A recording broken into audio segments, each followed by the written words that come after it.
Hi guys. Imagine a Roman emperor so powerful, he believed he could rewrite love itself. When Nero's young wife died, he couldn't let her go. So he found a boy who looked just like her, had him castrated, dressed him in her clothes, and made him live as her replacement. The boy's name was Sporus, and what followed was one of the strangest, darkest love stories in Roman history. Was it obsession, grief, madness, or the ultimate example of an emperor whose power had no limits, not even over another person's body? Tell me what time you're watching this. Morning, night, or somewhere in between. And if you like history that doesn't flinch from the uncomfortable parts, hit subscribe. No pressure, but the next story is even more unsettling. You don't start this story in gold or glory. You start it in silence. Picture the marble corridors of Nero's palace, where even the wind seems afraid to breathe too loudly. A man who once filled amphitheaters with music now sits in the dark, staring at an empty couch. His wife, Poppaea Sabina, is gone. The woman who bathed in milk, who rode in silver chariots pulled by mules with gilded hooves, who once called herself divine, now lies beneath a slab of white stone. And Nero, emperor of Rome, refuses to believe the gods would take what was his. You can almost smell the place: incense, wilted roses, the faint sweetness of decay masked by perfume. Servants whisper in corners, wondering if grief can turn a god mad. You see Nero pacing, hands shaking, muttering to himself, sometimes cursing, sometimes weeping, sometimes rehearsing lines as if life were still a stage. He wasn't always like this. Once he was charming, even likable in a strange, spoiled way. He recited poetry, played the lyre, and thought he could make Rome sing with him.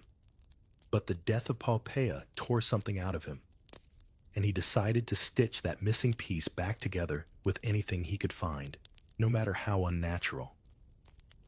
The story says he kicked her to death during a quarrel, though official scrolls turned that line into a whisper. She died suddenly, they say, while expecting a child. Some called it an accident. Some said it was fate. But behind those palace doors, you can almost hear the slap, the gasp, the terrible silence afterward. Imagine the guilt or the denial that followed. Nero built shrines for her, statues, coins stamped with her face. He even called her Divine Poppaea and made priests burn incense in her name. You'd think the marble would have comforted him. But marble is cold. When night falls, Nero sits at her dressing table. Her jewelry still lies scattered there.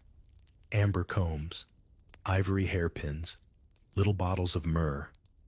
He picks one up and smells it, eyes wide and glassy. She's still here, he tells himself. She's still here. But every perfume fades eventually, doesn't it? Even emperors can't bottle love forever.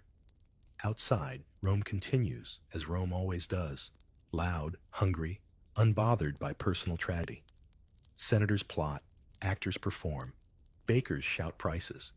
Life marches on, indifferent. That's what eats Nero alive. The city that cheered for him yesterday now yawns at his sorrow. So, he begins to imagine a way to make Poppaea's presence tangible again. He doesn't know it yet, but this will be the seed of his most disturbing creation.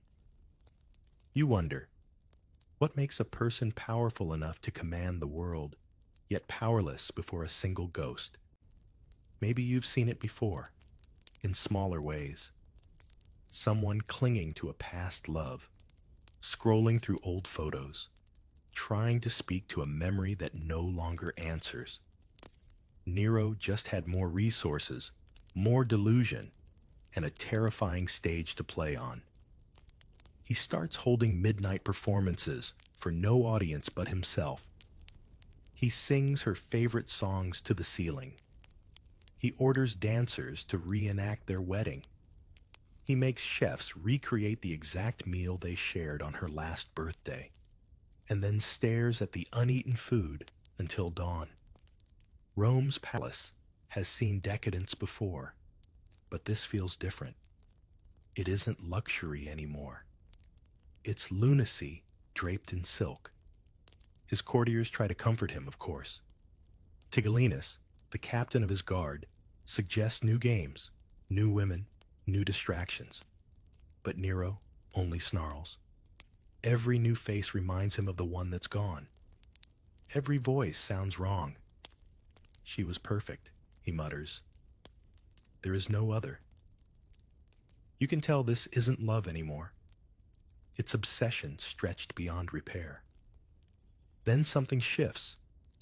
A rumor drifts through the palace about a young singer in the Imperial choir. A boy with delicate features, almond eyes, and a calm, careful voice. His name, Sporus. A harmless name, one among hundreds of palace servants. But the whisper reaches Nero's ear like a spark landing on dry oilcloth. The emperor demands to see him. You might think this is where sanity will stop the story, that grief will exhaust itself. But grief, in Nero's hands, becomes theater. He looks at Boris, really looks at him, and something in his mind clicks into place. The curve of the jaw, the softness of the face, it all echoes Poppaea. For a heartbeat, Nero believes she's been returned to him in another form. He calls the boy closer.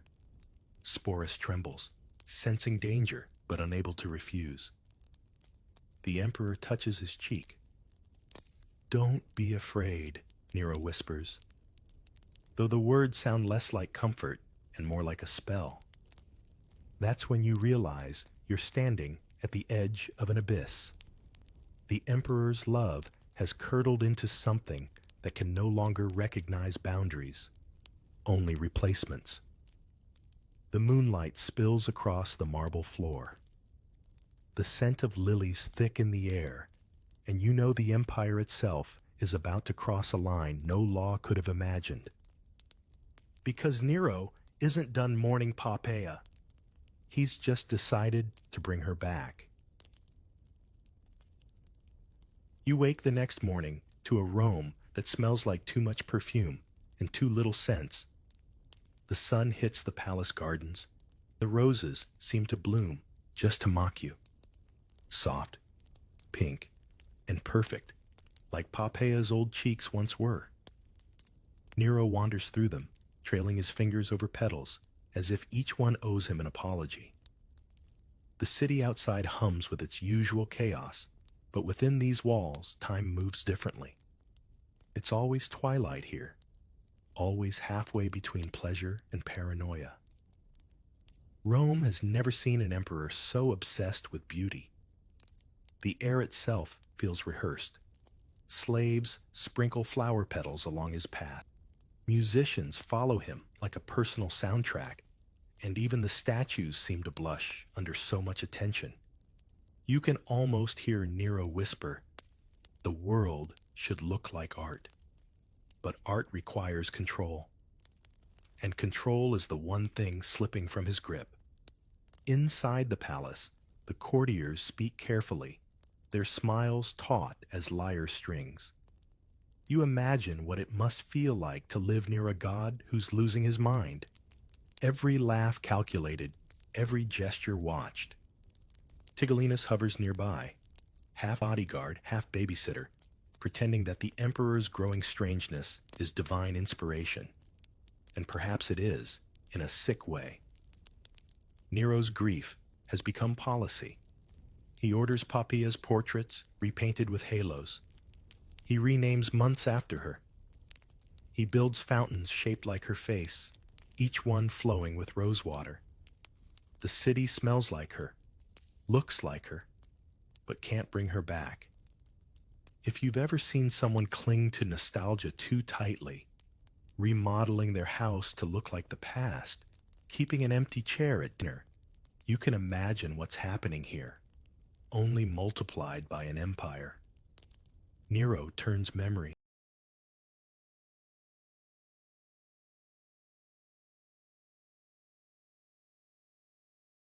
into architecture. Every stone, every sound, every scent becomes a shrine. Rome becomes his mausoleum of denial. And Sporus? He's still a shadow in the corner. His name not yet famous, but his fate already sealed. When Nero sees him, his grief pauses. The emperor studies that face again and again, the delicate jaw, the soft tone of voice, the frightened eyes. He begins to call Sporus to perform, to sing softly while he eats, to recite lines Poppaea once loved. You can feel the tension in the air. Every servant knows something dangerous is brewing, but no one dares whisper the truth. Nero's mourning is no longer about the dead. It's about domination. One night, during a private feast, Nero declares that Poppaea's soul still walks the palace. He claims he hears her voice in the wind, sees her reflection in water. The guests, terrified of contradicting him, nod and smile. Then he turns to Sporus, eyes gleaming like candlelight reflected on wine. "Do you hear her too?" he asks. The boy swallows hard, unsure what answer will keep him alive. "Yes, my lord," he whispers.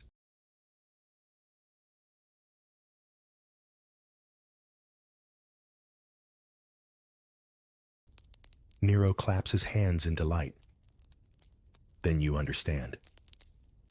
From that moment,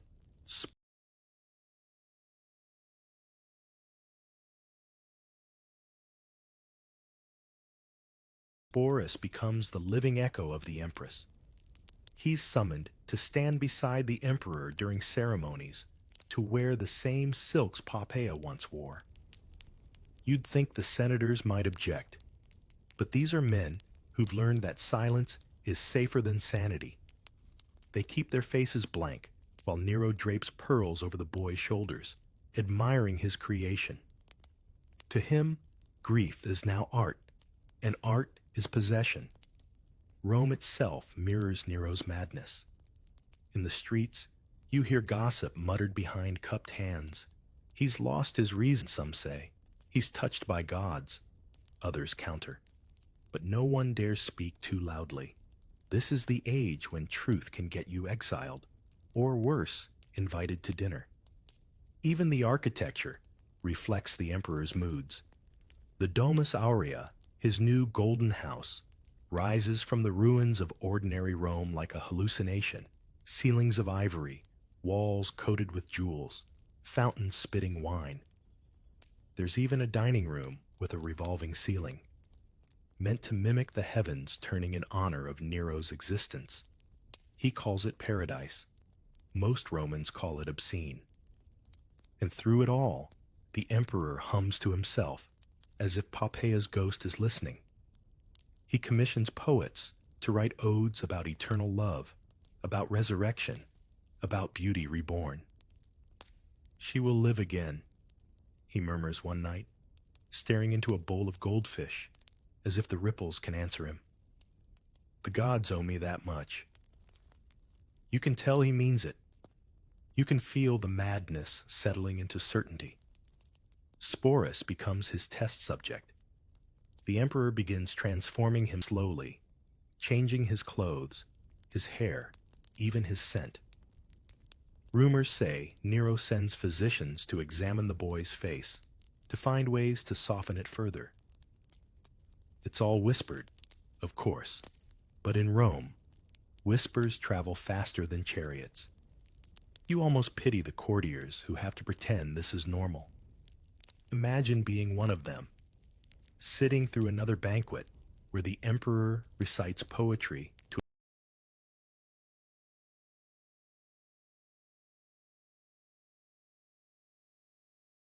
a trembling youth dressed like his dead wife. You can't laugh, can't cry, can't look away. You just sip your watered wine and pray someone else catches the emperor's eye first. Rome under Nero smells like roses, but feels like smoke. The more he decorates the world, the less human he becomes. The emperor, who once charmed crowds with music, now uses his art to erase reality itself. And yet, when he looks at Sporus, he smiles with something almost tender. Almost. That's the danger, isn't it? Sometimes the most terrifying madness wears the gentlest face. You hear it first, as a whisper in the marble corridors. Sporus, the boy who looks like Poppaea. He's no noble, no senator's son, just a choir singer from humble birth, trained to keep his eyes down and his voice soft. Yet somehow, his resemblance to the late empress has turned him into the most dangerous mirror in Rome. It's funny how power works here. One moment, you're invisible. The next, you're sacred, and neither feels safe. When Nero first calls for him, the boy is terrified. He walks through halls where even laughter is rehearsed, clutching his robe like a shield. The emperor sits beneath a fresco of gods, a golden wreath resting crookedly on his curls. His gaze fixes on Sporus, and you can almost feel the air thicken. "Come closer," Nero says, voice calm, almost kind. You know that kind of calm, the sort people use when they've already decided something terrible. Sporus obeys. His sandals echo softly on the marble, each step carrying him deeper into history's strangest love story. Nero studies him, like an artist inspecting a statue half carved by fate. "You have her eyes," the emperor murmurs. "Do you know that?" The boy shakes his head. Of course he doesn't know. He's spent his life trying not to be noticed, and now every glance feels like a trap. But Nero keeps looking. His hand twitches, as if tempted to touch what he's lost. "Yes," he whispers, "she has returned to me." You might wonder why no one stops this. Where are the senators, the generals, the priests? They're all right there, pretending not to see. Because in Rome, survival often means applauding insanity. And who among them would dare say that the emperor's grief has curdled into something unnatural? You've seen this pattern before, in palaces and offices alike. When power tilts toward delusion, everyone else learns to nod. From that day, Sporus becomes a fixture at Nero's side. He attends banquets, recites verses, even appears in public processions. The court begins to whisper new titles: the emperor's shadow, Poppaea reborn. Some say Nero even speaks to him in Poppaea's old pet names, cooing across the dinner table as if the dead woman herself has answered back. The boy smiles faintly when commanded, the way a caged bird sings when prodded. If you close your eyes, you can imagine the contrast. The emperor in his gleaming toga, dripping with emeralds, and beside him, this fragile echo of a boy, pale and trembling under layers of silk. It's almost theatrical. No surprise, really, since Nero's life is one endless performance. He doesn't just want power, he wants applause. And Sporus becomes his living prop, proof that even death can't refuse his encore. There's something hauntingly modern about it, isn't there? People still do this. Try to resurrect what's gone by reshaping someone new in the old image. Maybe not with imperial surgeons, but with words, expectations, demands. Lovers compared to ghosts, children molded into memories. Nero just had the stage and the ego to make his delusion official. But for Sporus, every moment is a test. How do you live as someone else's memory? The boy learns quickly which words please, which gestures soothe. When Nero sings, he smiles. When Nero drinks, he pours. When Nero dreams aloud about their future together, he listens, nods, pretends. Because in this empire, obedience is oxygen. The servants talk when they think no one hears. He looks just like her. One murmurs while refilling wine. Even the way he walks, that's because the emperor makes him. Another interrupts, eyes darting toward the door. They go quiet again, as if the very walls might report them. You start to see the pattern forming. Nero isn't grieving Poppaea anymore. He's reconstructing her, piece by trembling piece, using Sporus as raw material. It's artistry by cruelty, devotion by distortion. He doesn't just want the illusion. He wants permanence.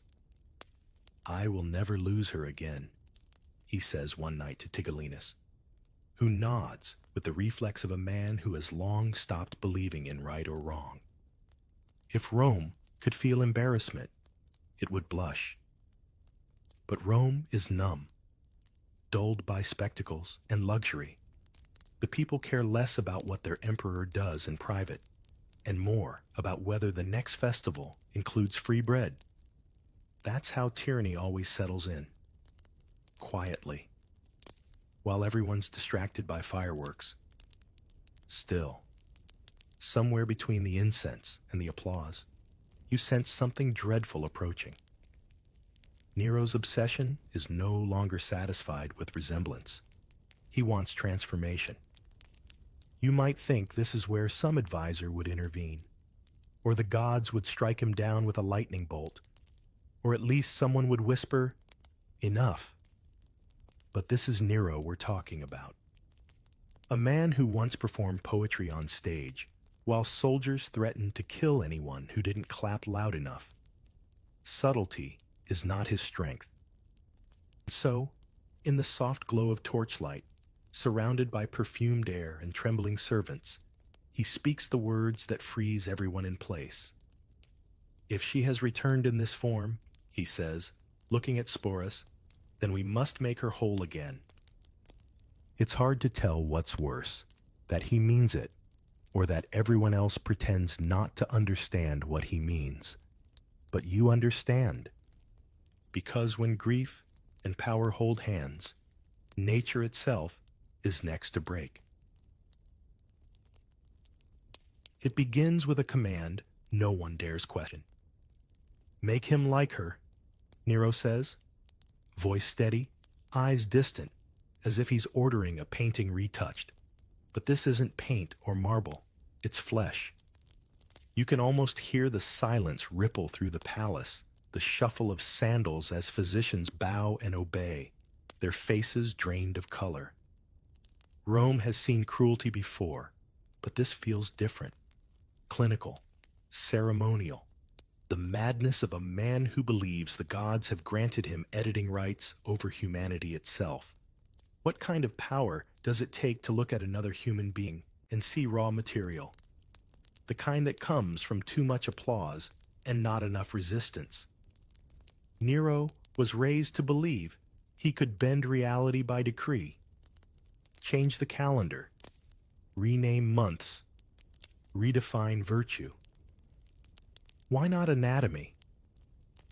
The boy, Sporus, stands frozen, his mind spinning between confusion and terror.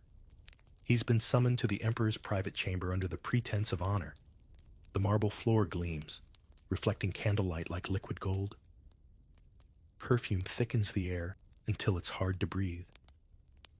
You can sense the trap closing even before the order is spoken. You will become her, Nero says. The gods demand it. There's a special kind of cruelty in how gently he says it. You've probably seen something like it before. Someone insisting they're helping you while holding the knife. Nero convinces himself this is devotion, not destruction. He's restoring balance, fulfilling destiny. In his mind, love is permission for anything. The surgeons arrive at night. Their hands tremble. Their eyes flicker toward the floor. No one wants to be the man who refuses an emperor. The chamber is silent except for Nero's breathing. When it's over, Sporus doesn't scream, at least not aloud. The Empire sleeps while one life is unmade for another's fantasy. You can imagine the whispers that follow. The next morning, Nero appears at breakfast, radiant, humming a tune. "She's returned," he declares to no one in particular. "My Poppaea walks again." And the senators, terrified and polite, bow their heads and pretend to rejoice. Rome has always known how to make madness look majestic. But beneath the rituals, something darker lingers. The palace servants avoid eye contact when Sporus passes. The boy now moves like a ghost, drifting through halls where laughter curdles. Nero calls him "my dear one," "my empress," "my eternity." Each word lands like a brand. You almost want to look away, but history doesn't allow that. It makes you watch. And here's the part that hits hardest. Nero truly believes he's resurrected love. He dresses Sporus in Poppæa's gowns, veils him in jewels, speaks to him in whispers only the dead should hear. At feasts, he seats the boy beside him and feeds him from his own hand. The court claps on cue. It's theater again, Rome's favorite drug. Only this time, the tragedy isn't fiction. Hook, because this moment deserves one. The emperor of the known world has just declared war on reality itself. You can feel how fragile the empire has become, how it wobbles under the weight of one man's delusion. Every empire meets its breaking point somewhere, some on battlefields, others in bedrooms. Nero's is here, between silk sheets and candlelight, where grief mutates into tyranny. Sporus barely speaks. When he does, his voice is thin, practiced, like someone afraid of being too real. You can tell he's trying to survive by disappearing inside himself. Maybe you've known that feeling, the instinct to shrink, to become what someone demands just to stay safe. But Sporus doesn't just play a role, he becomes trapped inside it. Nero's affection is suffocating, a velvet cage locked from the outside. Rome watches all this unfold in uneasy silence. Street performers mimic the emperor behind closed doors. Poets write coded verses about gods who reshape mortals for love. But no one says Nero's name. Not yet. You can't mock the sun while it still burns. Meanwhile, Nero's fascination grows.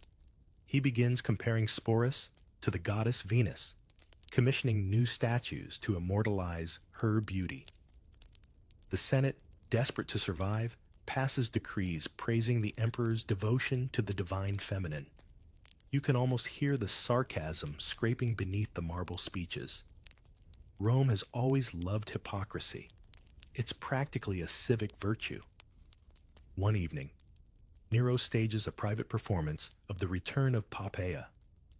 Musicians play harps, dancers whirl, and in the center of it all stands Sporus, veiled in gold, trembling under the weight of so many eyes. Nero watches, tears streaming down his cheeks, not from guilt, but pride. "You see," he cries, "the gods have restored her to me." No one dares contradict him. The applause is deafening, mechanical. You wonder, though, what Sporus feels when the curtains close. Does he still remember his old name, his old voice? Or has the emperor's fantasy consumed him entirely? The tragedy of Sporus isn't just what Nero did to his body. It's what Rome did to his existence. The empire that once celebrated heroes and philosophers now applauds the erasure of a boy who happened to look too much like a ghost. The marble walls of the palace gleam, the fountains murmur, and the emperor sleeps soundly beside his creation. Somewhere outside, a dog barks at the moon, Maybe the only creature in Rome honest enough to howl? The morning sun rises over Rome, and the streets glimmer, as if the empire itself has been polished overnight. But inside the palace, the day begins with something that feels less like ceremony and more like hallucination. A wedding where the bride is already dead, and the groom refuses to admit it. You can smell the incense, hear the soft hum of harps, and see Nero's satisfied smile stretching wider than reason allows. He's calling it destiny. He's calling it love reborn. He's calling it a wedding. The boy stands beside him, veiled in white silk, trembling beneath a crown of pearls once worn by Poppaea herself. Rome's greatest physicians and tailors have shaped him into a living echo. Shoulders softened, hair curled, perfume chosen to match the memory of a woman who isn't here to object. You want to look away, but history forces you to watch. Because this is more than madness, it's theater in the shape of religion. The guests have been handpicked. Senators, courtiers, musicians, each chosen for their silence. The emperor steps forward, eyes shining, and announces, "Poppaea lives again." You can almost feel the collective tightening of throats. The priests exchange nervous glances. The ceremony proceeds anyway. There's no law against marrying a ghost if you write the laws yourself. A slave carries the imperial ring. Gold, heavy, gleaming with diamonds that could ransom small kingdoms. Nero slides it onto Sporus's finger with trembling reverence. The hall falls silent, except for the rustle of silk and the crackle of torches. Then Nero lifts the veil and kisses him, softly, almost tenderly. The crowd exhales, clapping because not clapping would be suicide. Imagine standing there, watching it unfold. You'd feel the strangeness in your bones, the way grief, power, and performance have fused into one shimmering absurdity. Rome's elite murmur words of blessing, but their eyes dart to one another as if to ask, "Are we really doing this?" Yes, they are. Because Nero has made it law that no one in his presence may contradict his happiness. After the ceremony, a parade follows. Nero insists on showing his bride to the city. The streets bloom with banners, soldiers march in perfect rhythm, and the people cheer, half in confusion, half in fear. You can hear the mixture of awe and unease ripple through the crowd. Children throw petals. Women whisper prayers. Men force laughter that doesn't quite sound human. And there, atop a golden chariot, ride Nero and Sporus. The emperor waves like a triumphant general. The boy beside him stares straight ahead, a mask of serenity carved over terror. The sun glints off his jewels, making him sparkle like something divine and unnatural. Nero leans close, whispering in his ear, "They will remember us forever." He's right about that part. If you've ever been to a wedding where you knew something was terribly wrong, where the smiles looked rehearsed and the air felt too heavy, you might recognize this moment. Except here, the stakes are cosmic. The ruler of the known world has rewritten love itself as spectacle.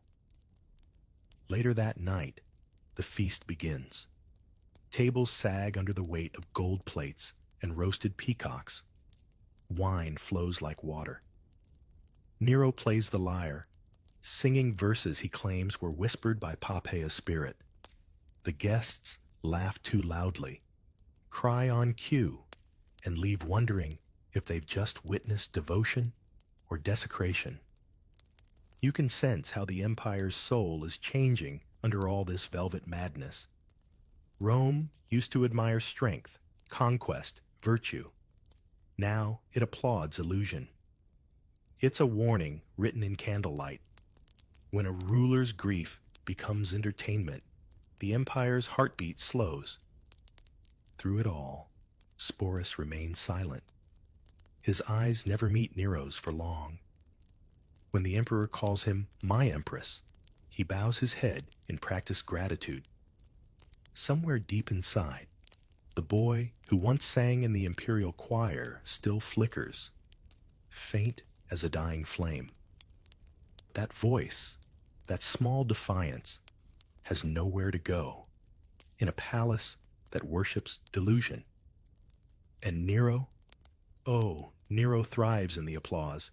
He's found a way to conquer mortality, or at least to pretend he has. To him, Poppaea isn't gone. She's simply changed form. His empire may crumble one day, but his fantasy? That, he thinks, will last forever. It's almost poetic, if poetry could rot. Outside, Rome's night hums with the noise of celebration. But if you listen closely, there's something else beneath it, the slow cracking sound of reason giving way.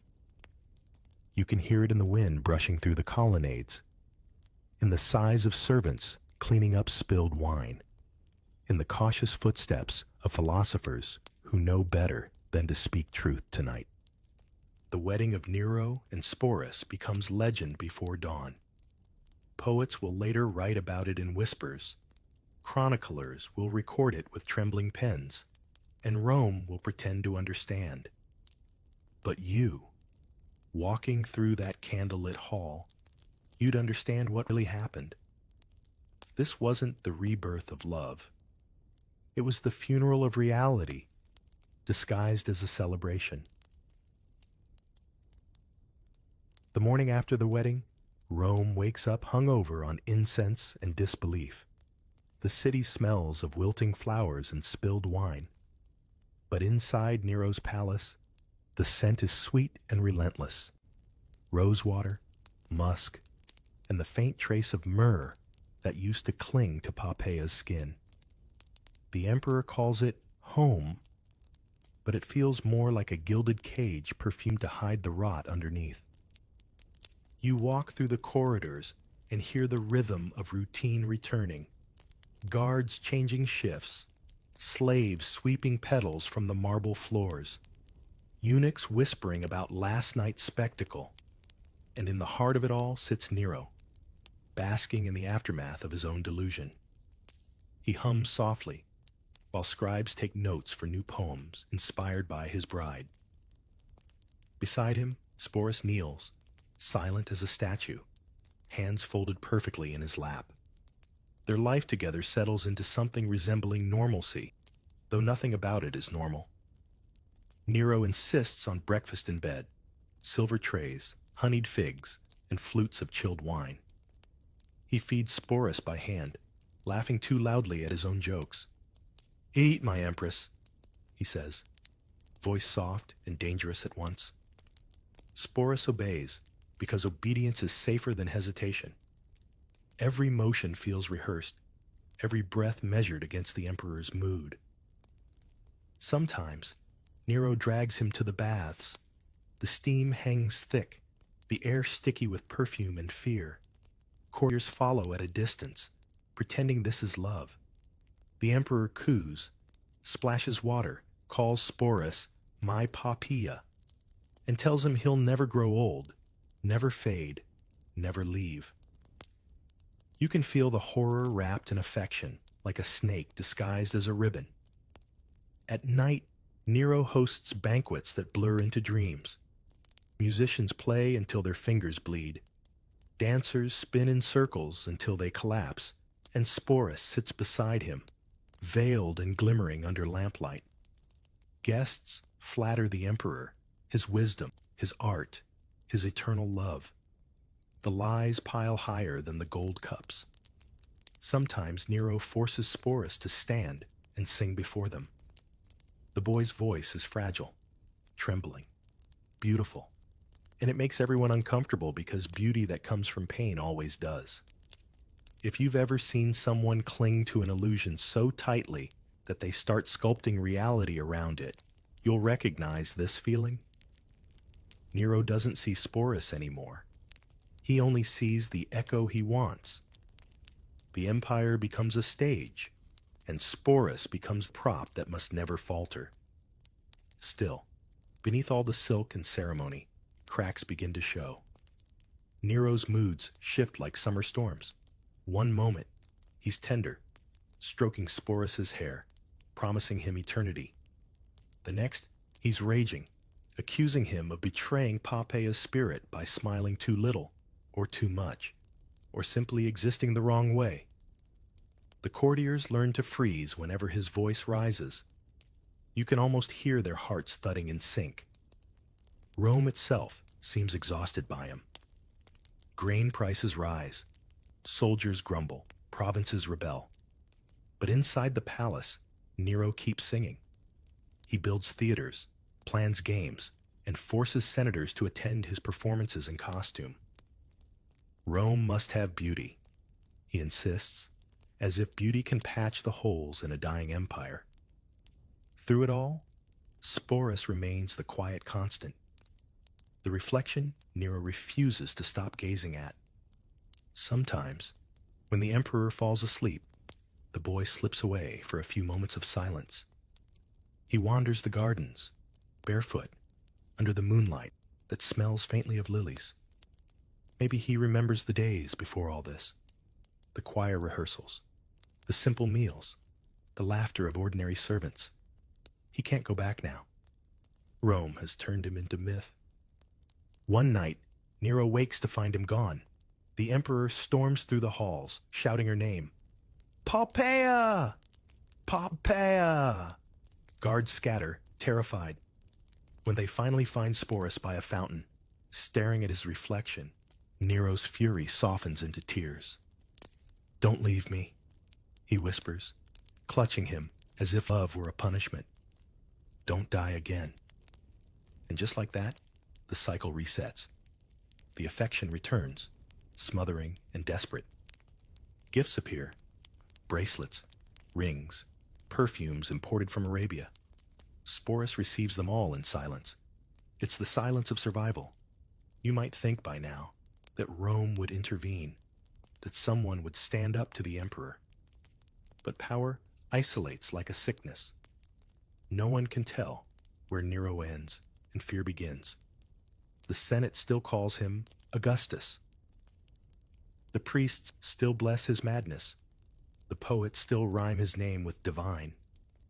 And somewhere beneath the city's noise, the truth hides. Rome's greatest artist has become its most dangerous spectator. There's irony in how peaceful their life looks from afar. Morning walks through colonnades, dinners beneath frescoed ceilings, laughter echoing through marble halls. But listen closer, and you'll hear the tension humming underneath. The quiet realization that even the most gilded love can rot from the inside. You start to wonder if Sporus ever hopes for Nero's downfall, or if he's too numb to imagine freedom.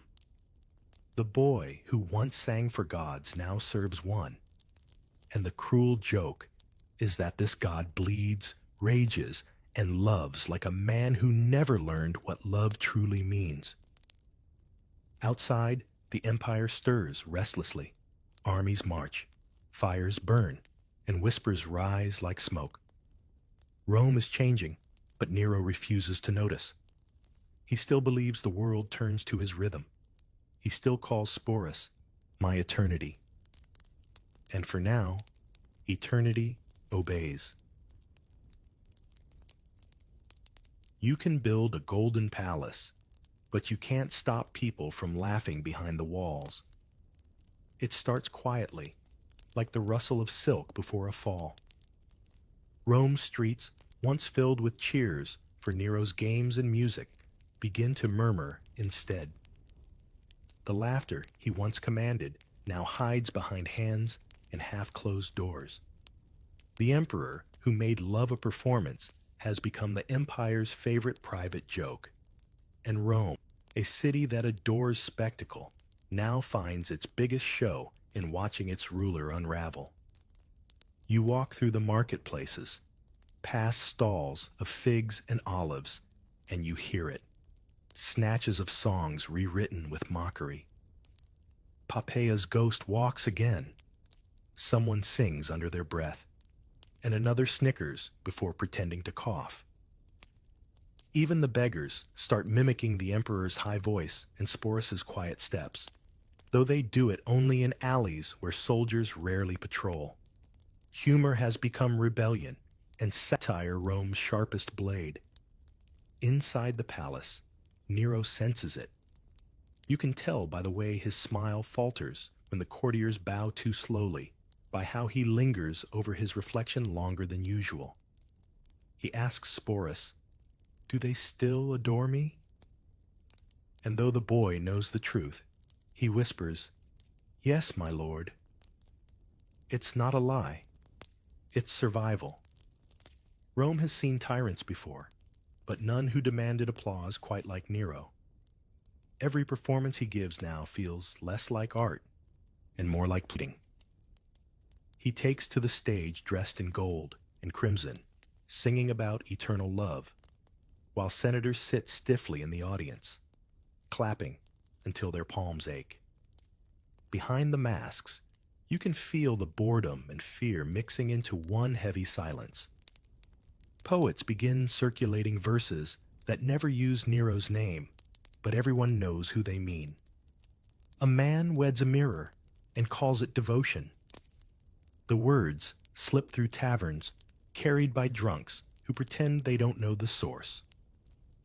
Satirists etch small jokes on public walls, clever, dangerous graffiti mocking the emperor's divine marriage. And for once, Rome laughs with honesty. You might compare it to today's gossip, the kind that spreads faster than fact, whispered from one table to the next until the story grows teeth.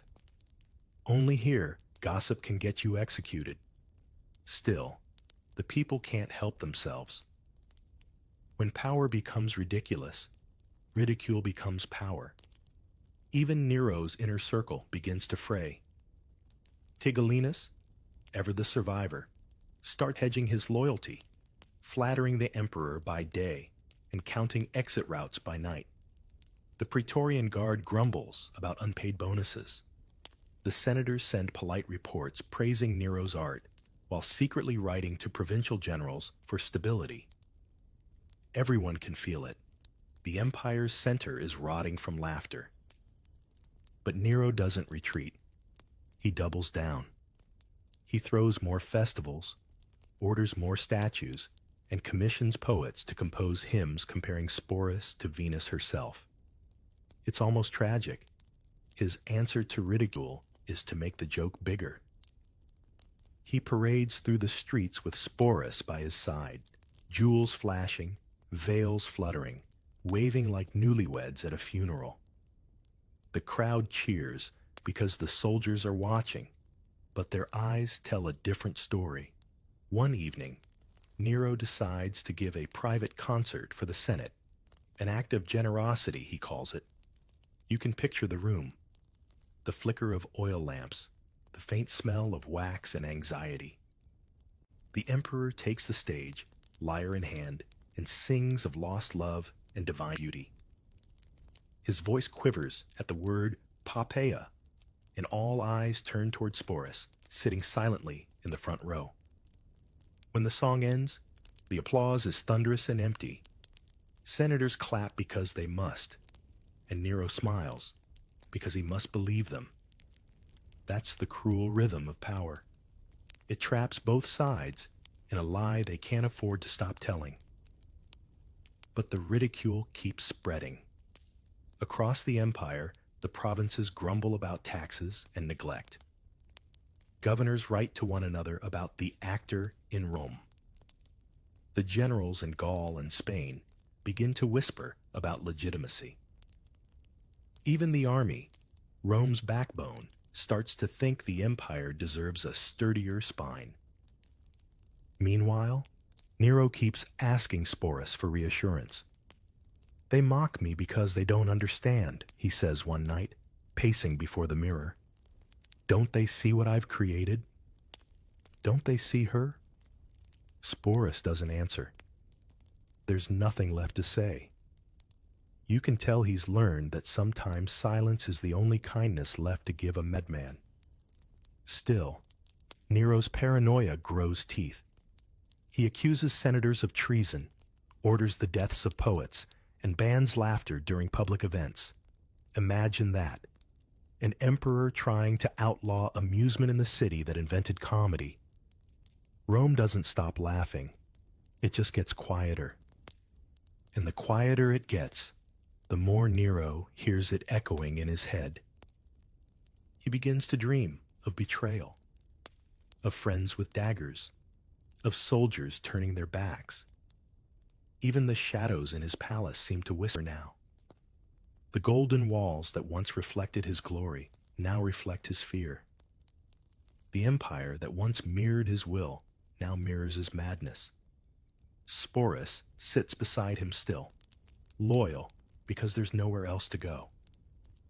Sometimes Nero strokes his hair and murmurs, "You and I against the world." But you can tell he doesn't mean it as love anymore. It's a confession of loneliness, the kind that makes even tyrants tremble. Outside, the laughter continues, quiet, persistent, and unstoppable.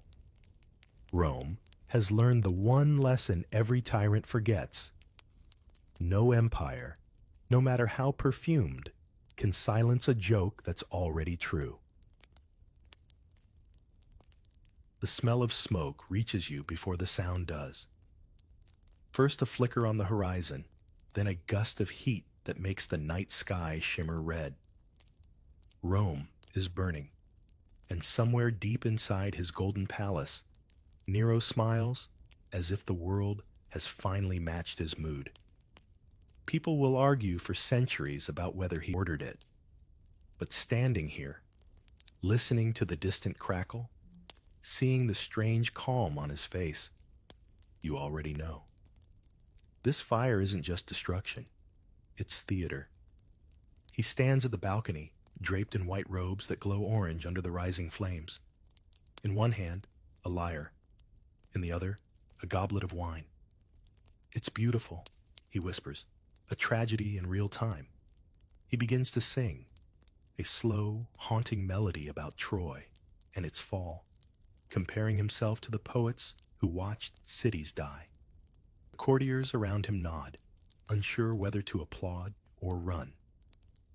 Down below, chaos swallows the streets.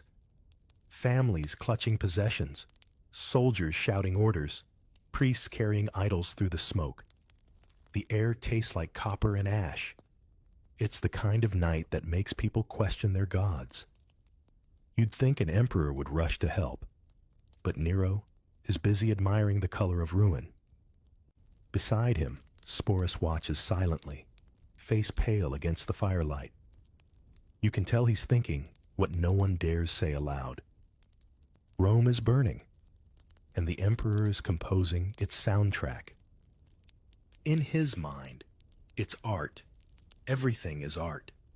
The pain, the fear, the collapse, it's all part of his grand performance. Maybe you've met someone like that too. Someone who mistakes destruction for passion, who can't tell the difference between creating and consuming. Nero just has more candles and an empire to light them with. By morning, half the city is gone. The smell of wet ash hangs heavy, and Nero rides through ruins wearing a tunic embroidered with stars, pretending to grieve. "See how the gods test us," he says, voice cracking just enough to sound sincere. He promises to rebuild Rome, grander and purer. But the people aren't convinced. They saw who was holding the lyre when the flames rose. And yet, what follows is almost beyond imagination. From the ashes, Nero constructs his masterpiece, the Domus Aurea, the Golden House. You've heard of it, perhaps. Walls plated with gold leaf, ceilings dripping with ivory, a lake built for moonlight reflections.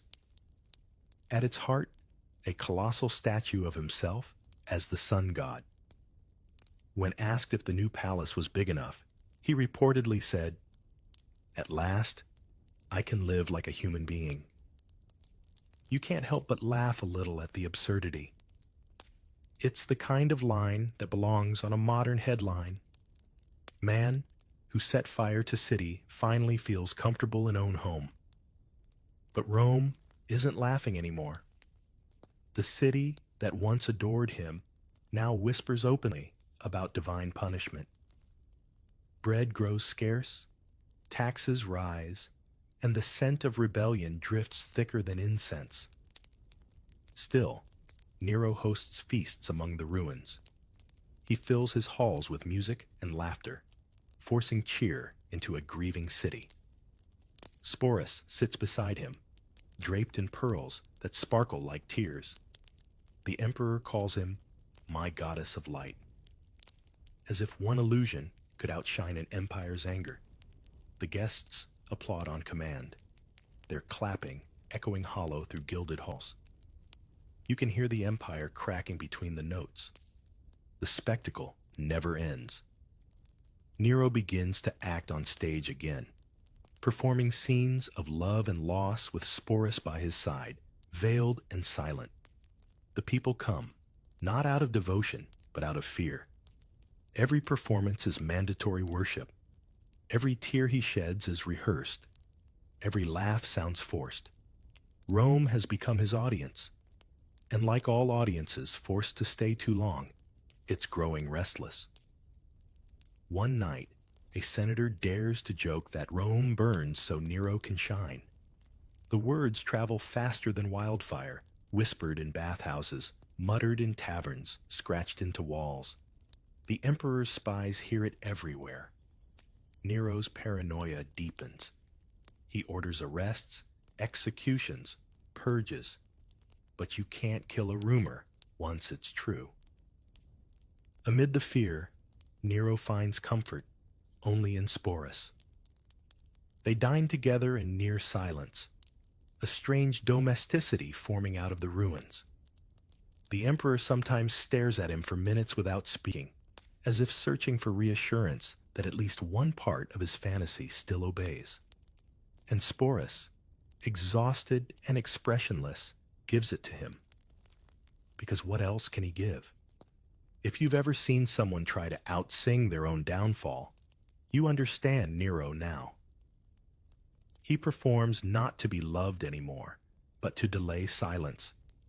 Because silence would mean listening to the truth, that his empire no longer believes in him, that his golden walls are built on ashes. As weeks turn to months, the fire becomes memory. The city rebuilds itself around resentment, and whispers turn into plans. Generals in distant provinces begin to speak of a new dawn. The Senate begins to count the days. But in Nero's palace, the music plays on, soft and desperate. He still believes Rome loves him. He still believes he can command applause by decree. He still believes Sporus's quiet smile means devotion instead of pity. And as the embers cool, one truth becomes clear. The empire won't collapse in a single explosion. It will die slowly, to the sound of Nero's songs echoing through smoke. It ends, as most empires do, not with an explosion, but with footsteps fading down a corridor. You can almost hear them now, the uneven rhythm of sandals scraping marble as Nero flees his own palace, clutching a few coins, his robe torn, his crown left behind. The emperor who once commanded nations now hides in the shadows like a criminal, muttering to himself, "Even Rome has betrayed me." It didn't happen overnight, though it probably felt that way to him. The signs had been there for months, rebellions flaring in distant provinces, generals declaring loyalty to the Senate and the people instead of the emperor. The Praetorian Guard, the same men who once cheered his songs, turning their spears away. One by one, his lifeline snapped, leaving him dangling in the silence he feared most. When the Senate finally brands him a public enemy, the proclamation spreads like wildfire. You can imagine the scene. Statues toppled, portraits smashed, his name chiseled off monuments. The same people who once wept at his performances now spit at his memory. The actor emperor is finished, someone says in the forum, and Rome exhales as if waking from a long fever dream. Inside the palace, Nero refuses to believe it. They can't survive without me, he insists to anyone who will listen. But no one listens anymore. Servants vanish. Courtiers pack their treasures and disappear into the night. The golden halls grow cold. The only one who stays is Sporus. You can picture it. The boy sitting quietly at the edge of the emperor's bed, eyes lowered, voice soft.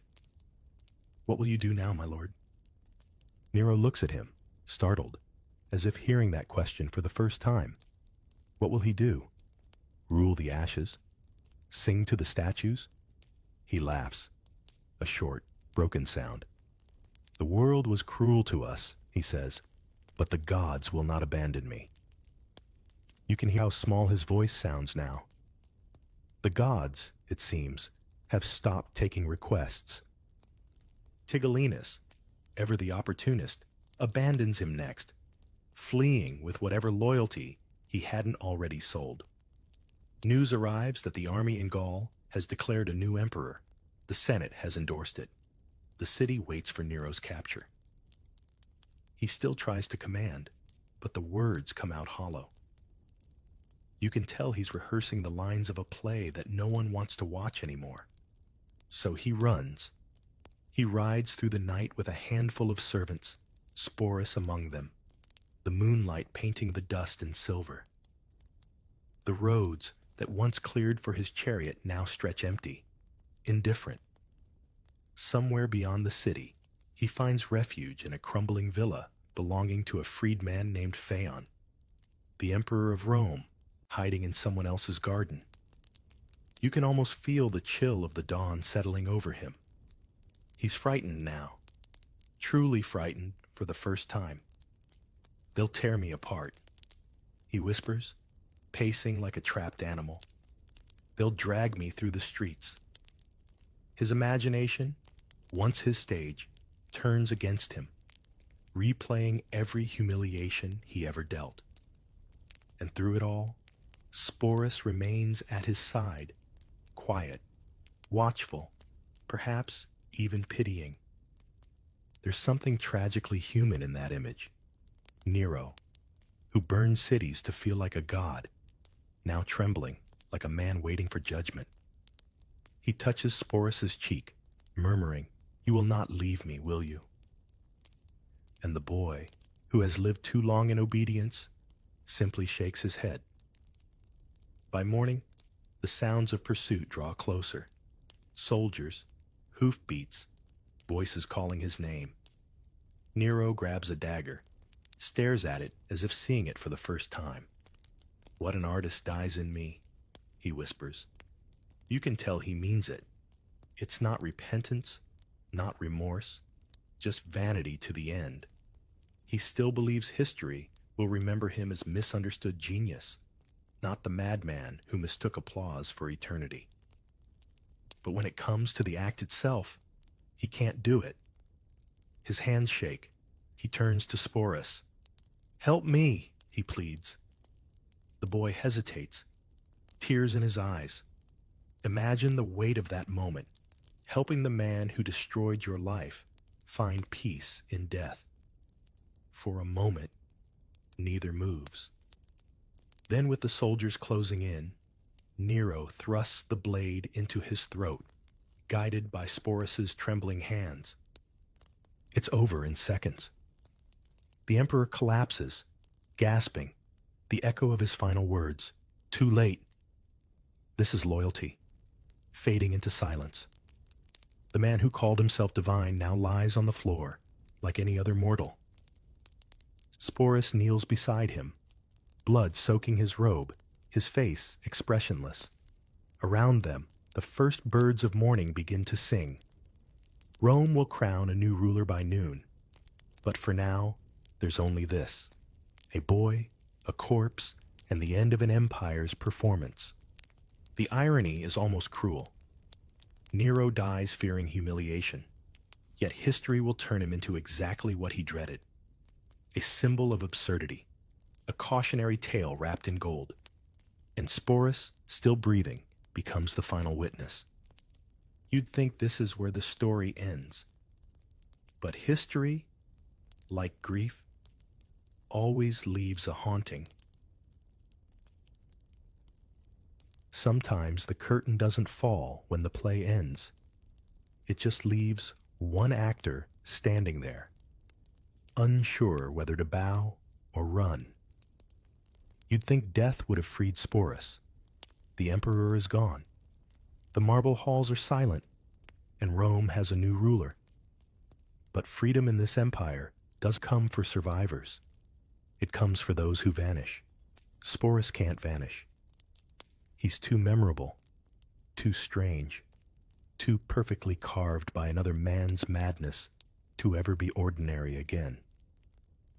After Nero's suicide, the empire scrambles to erase his memory.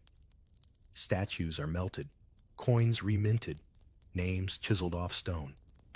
But one thing they can't erase is the boy who was once called Empress. His existence is a rumor that breathes. He walks through Rome's streets like a living ghost, a relic of someone else's delusion. And for a brief moment, you can almost feel the city's pity. Almost. Because Rome has always loved gossip more than grief. The same senators who once bowed to Nero now invite Sporus to dinner, curious to glimpse the creature who shared an emperor's bed. They ask polite, poisonous questions. Was he gentle? Did he really believe you were her? And Sporus answers with silence.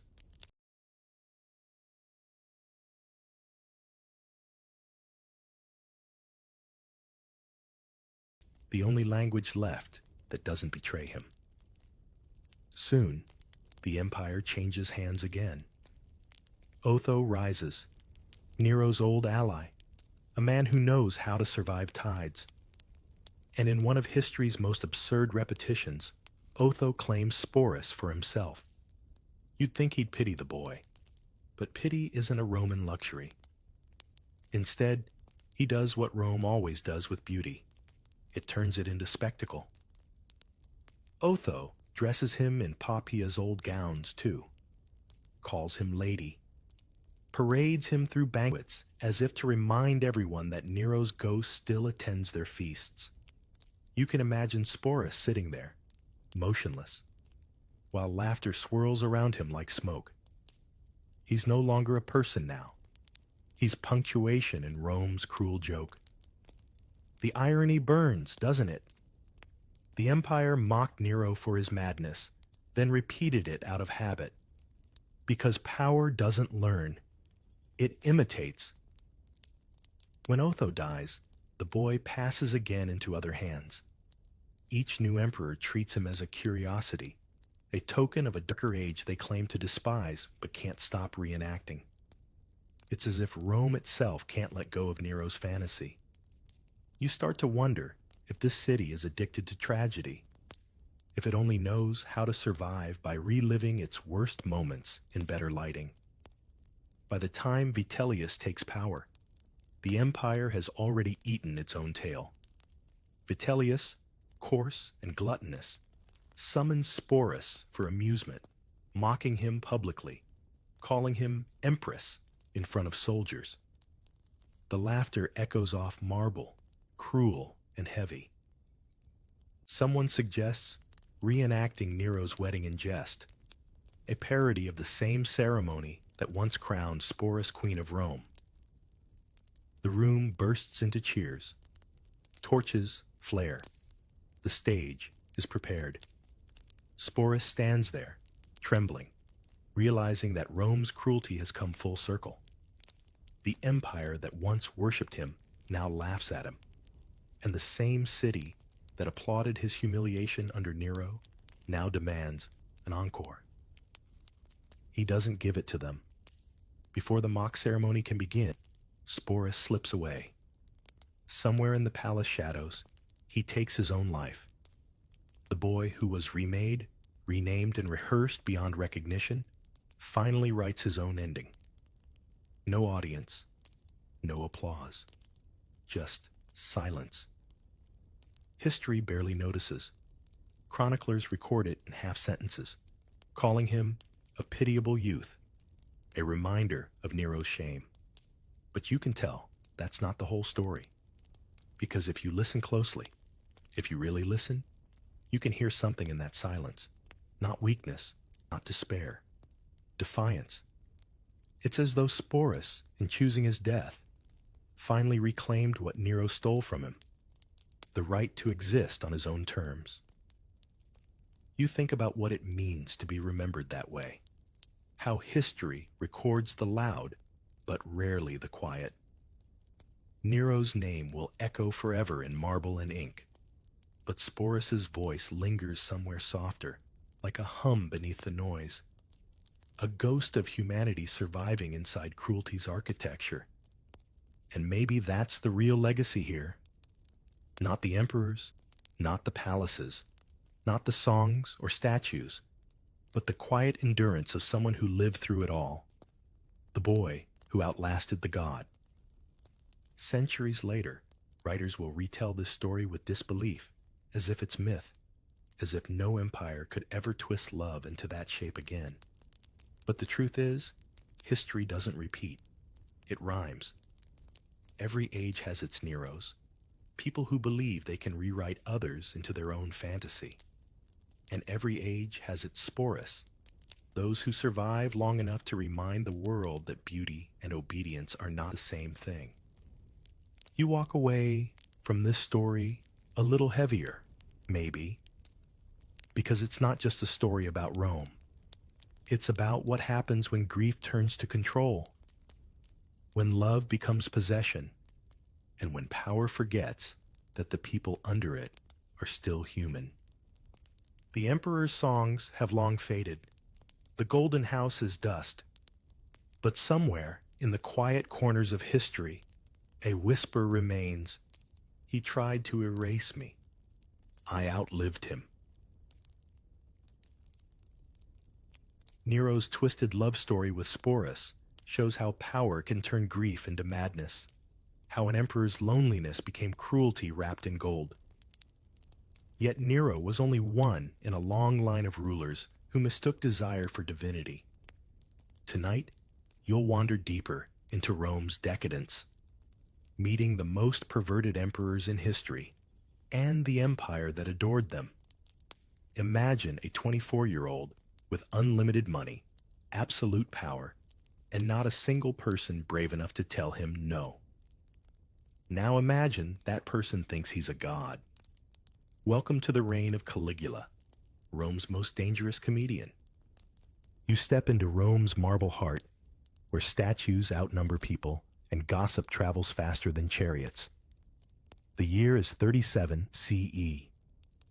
Emperor Tiberius has just died, leaving behind a legacy of fear, and his grandnephew, Gaius Julius Caesar Germanicus, better known as Caligula. At first, the city breathes again. After years of paranoia and exile under Tiberius, the Senate hails this young man as a savior. The people chant his name. Coins gleam with his face. Mothers lift their babies to see him pass. But Rome soon learns that smiles can be dangerous weapons. Within months, Caligula transforms from golden heir to golden nightmare. You watch him stride through the forum wearing a purple toga, calling himself Neptune's brother.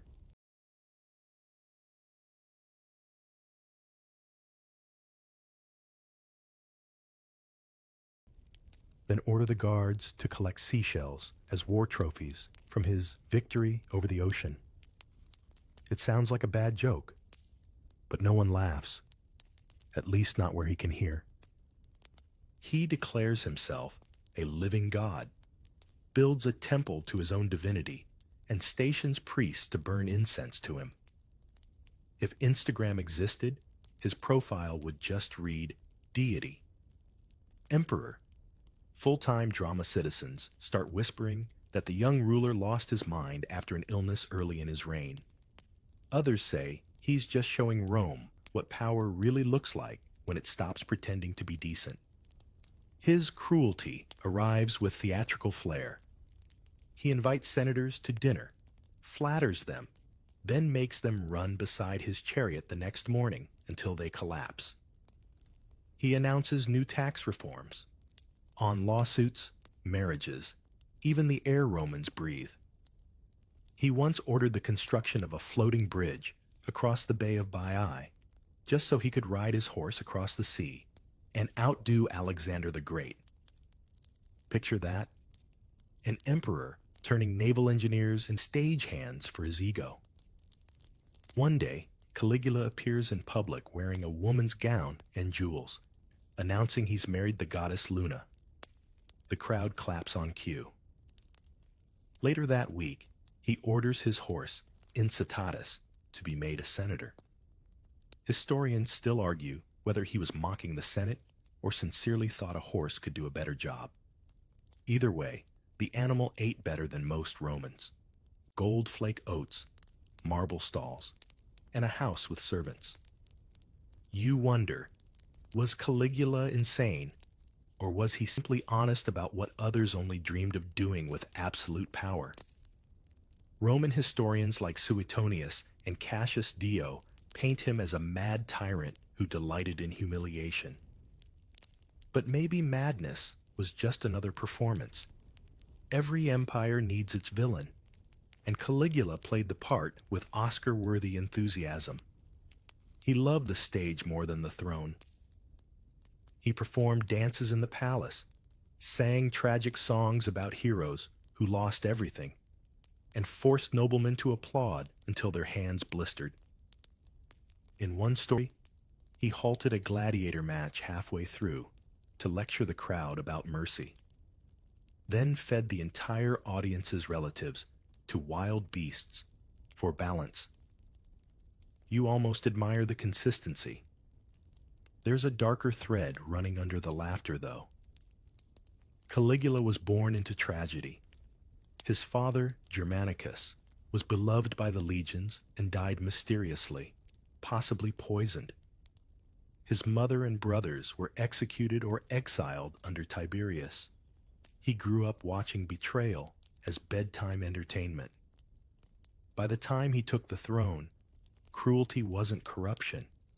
It was survival training. Still, even by Roman standards, his indulgence shocks the city. He drains the treasury on festivals, games, and endless banquets where guests must flatter him between courses of flamingo tongue and peacock brain. The Senate begs him to control spending. He replies by inventing new taxes on weddings and even prostitution. When the economy collapses, he blames the gods and builds bigger temples. One afternoon, Caligula strolls into the Senate chamber, announces he's a god again, and demands to know why no one sacrificed to him that morning. A senator hesitates.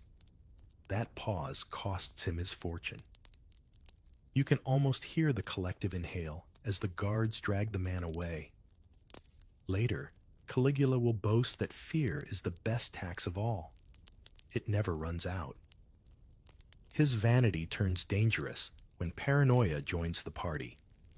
He starts seeing conspiracies everywhere, senators plotting, guards whispering, even his sisters accused of treason. Executions become daily theater. The Imperial palace turns into a maze of locked doors and hidden listeners. Servants learn to smile without showing teeth. And yet, amidst all the madness, the city can't look away. The people who curse him by night still cheer him by day. Maybe it's fascination. Maybe it's terror. But that's the trick of tyranny. It doesn't just rule you, it entertains you. You watch the crowds laughing at his jokes, knowing they're laughing for their lives. Eventually, even his guards lose patience. The Praetorian commander, Cassius Chaerea, tired of being mocked for his soft voice, plots revenge. One February afternoon in 41 CE, Caligula strides through a theater passage, humming to himself, when the blades find him. Rome breathes again, but quietly, just in case the next emperor is listening. And as his blood cools on the marble, you can almost hear the city whisper, maybe madness is born from power. Maybe it's what happens when no one dares to say stop. When Caligula falls, the city exhales, but not for long. Rome has learned that removing one tyrant is easy. Finding a sane replacement is the real sport.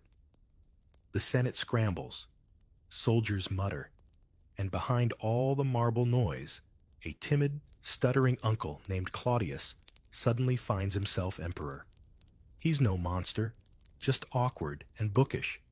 So people think peace has finally returned. But peace in Rome never lasts longer than a good dinner party. Enter Nero. He doesn't rise overnight. At first, he's just a charming teenager, the adopted son of Emperor Claudius, adored by the crowds, tutored by philosophers like Seneca. The Romans see him as cultured, poetic, even gentle. After Caligula's chaos, that softness feels like fresh air. You almost root for him. But power in Rome is like fine wine. It goes sour if left too long open. Nero's early years are a performance of virtue. He lowers taxes, bans executions, hosts games for the people. He even opens his palace gates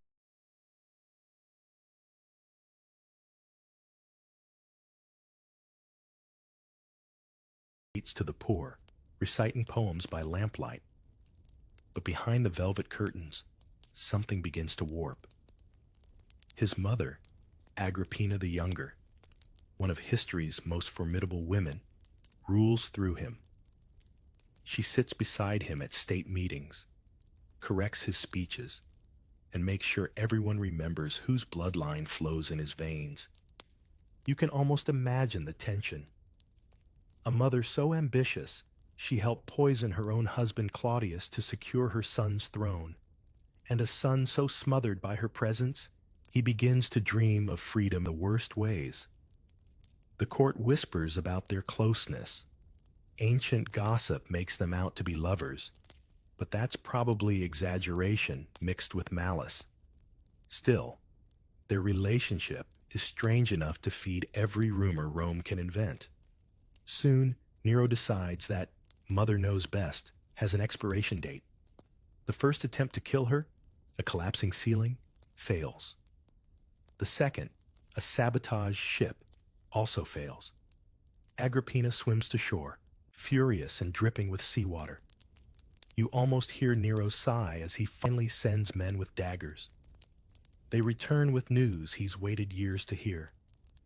Your mother sends you her approval with her last breath. From that moment, Nero becomes his own god. He's not content ruling Rome. He wants to perform it. The emperor who once posed as philosopher now dyes his hair, strums a lyre, and hosts theatrical contests where, surprise, he always wins. Senators are forced to applaud until they faint. Nobles buy tickets to his plays, not for pleasure, but survival. Imagine a CEO who insists everyone attend his karaoke night under threat of execution. That's Nero's management style. And he doesn't stop at music. He races chariots in the Circus Maximus, sings in tragedies, and acts on stage in stories where he plays both hero and villain. The people whisper that the emperor of the world has turned into an actor, a profession once reserved for slaves. But in Nero's mind, art isn't beneath power, it's its purest form.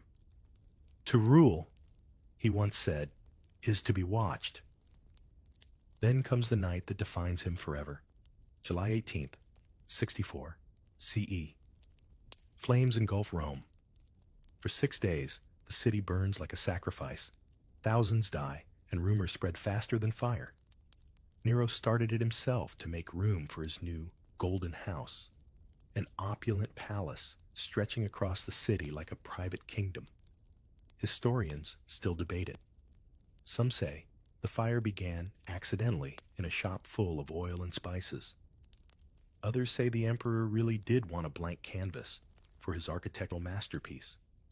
You stand in the ashes with the survivors, listening to Nero strum his lyre atop a balcony, singing of Troy's burning.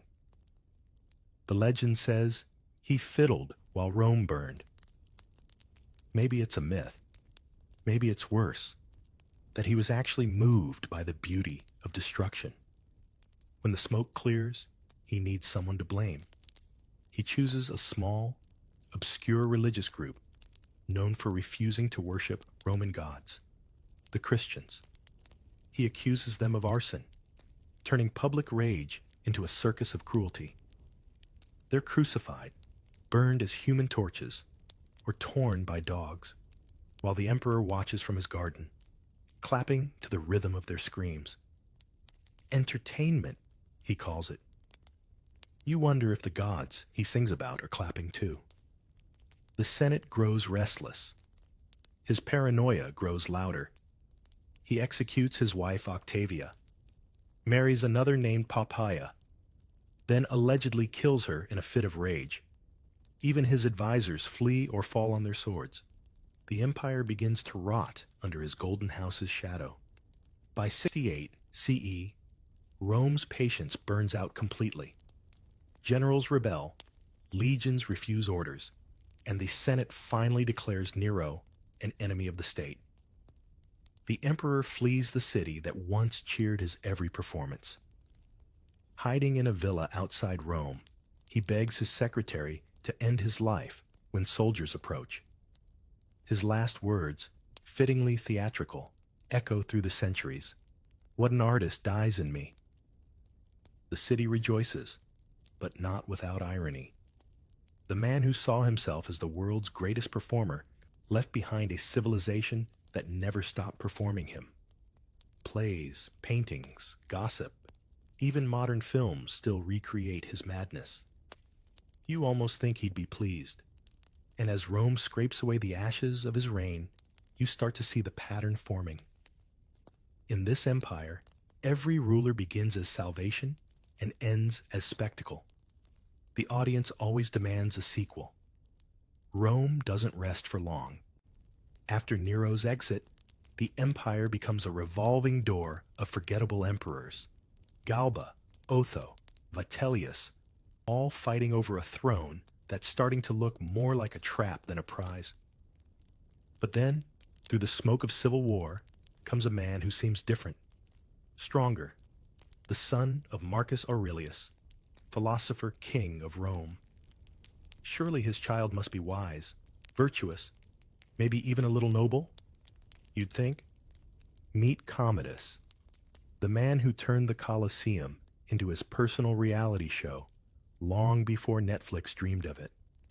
He's born in silk sheets, raised among philosophers, and trained to lead a world empire.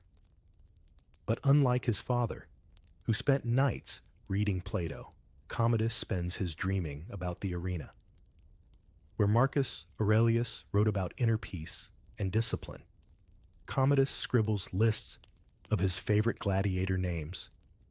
Imagine being the son of a world-respected philosopher and deciding your life goal is to become a professional cosplayer with sharper weapons. When Marcus dies in 180 CE, Commodus inherits not just the throne, but the world's largest ego. At first, he's promising, handsome, athletic, adored by the people, but within months, he swaps governance for games. The empire still has wars, plagues, and taxes, but the new emperor's top priority is renaming Rome Colonia Commodiana. the colony of Commodus. Modesty clearly didn't make it through inheritance. He begins to see himself not as a ruler, but as a living god.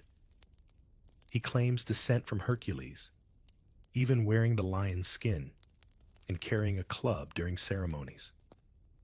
You picture the Senate's faces, trying not to blink as their emperor stands half naked in furs, flexing mid-meeting. One senator whispers, "Hercules labored 12 times. We labor every day."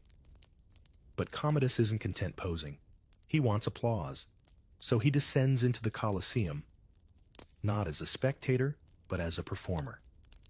The Emperor of Rome becomes its most enthusiastic gladiator. He fights beasts, disarms prisoners, and accepts crowns of flowers while cheering crowds chant his name. The fights, of course, are rigged. His opponents are exhausted, half-blind, or simply bribed not to win.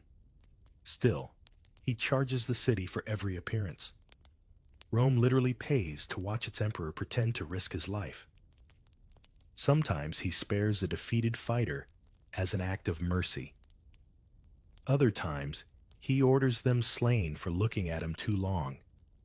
He even executes a wounded man for bleeding on him mid-performance. You think, not for the first time, that maybe absolute power should come with an instruction manual. And yet the people adore him. After years of political speeches and stoic emperors, Rome enjoys this strange celebrity monarch. He gives them bread, games, and spectacle. Never mind that the treasury bleeds dry funding his shows. He parades through the city dressed as Hercules, tossing coins from a chariot drawn by ostriches. He renames the months after his titles: Lucius, Aelius, Commodus, Augustus, Pius, Felix. Basically, he makes the calendar an autobiography. Behind the laughter, though, the empire trembles. The Senate hates him. The generals mock him. The nobles fear him. His reign becomes a game of survival for everyone within shouting distance. You can't tell if he's truly insane or just bored beyond imagination. Maybe both. At banquets, he forces guests to drink until they collapse, then jokes about feeding them to lions. He calls his concubines Amazons and stages mock battles in his private garden. There's even a story that he ordered hundreds of disabled men into the arena, gave them wooden legs, and had them club each other for sport. If you're wondering what dinner conversation was like under Commodus, probably tense. His obsession with control grows darker. He executes anyone who mentions his father, Marcus Aurelius, in reverent tones, jealousy wrapped in paranoia. He orders marble statues of himself placed beside the gods, sometimes even replacing the gods' heads with his own.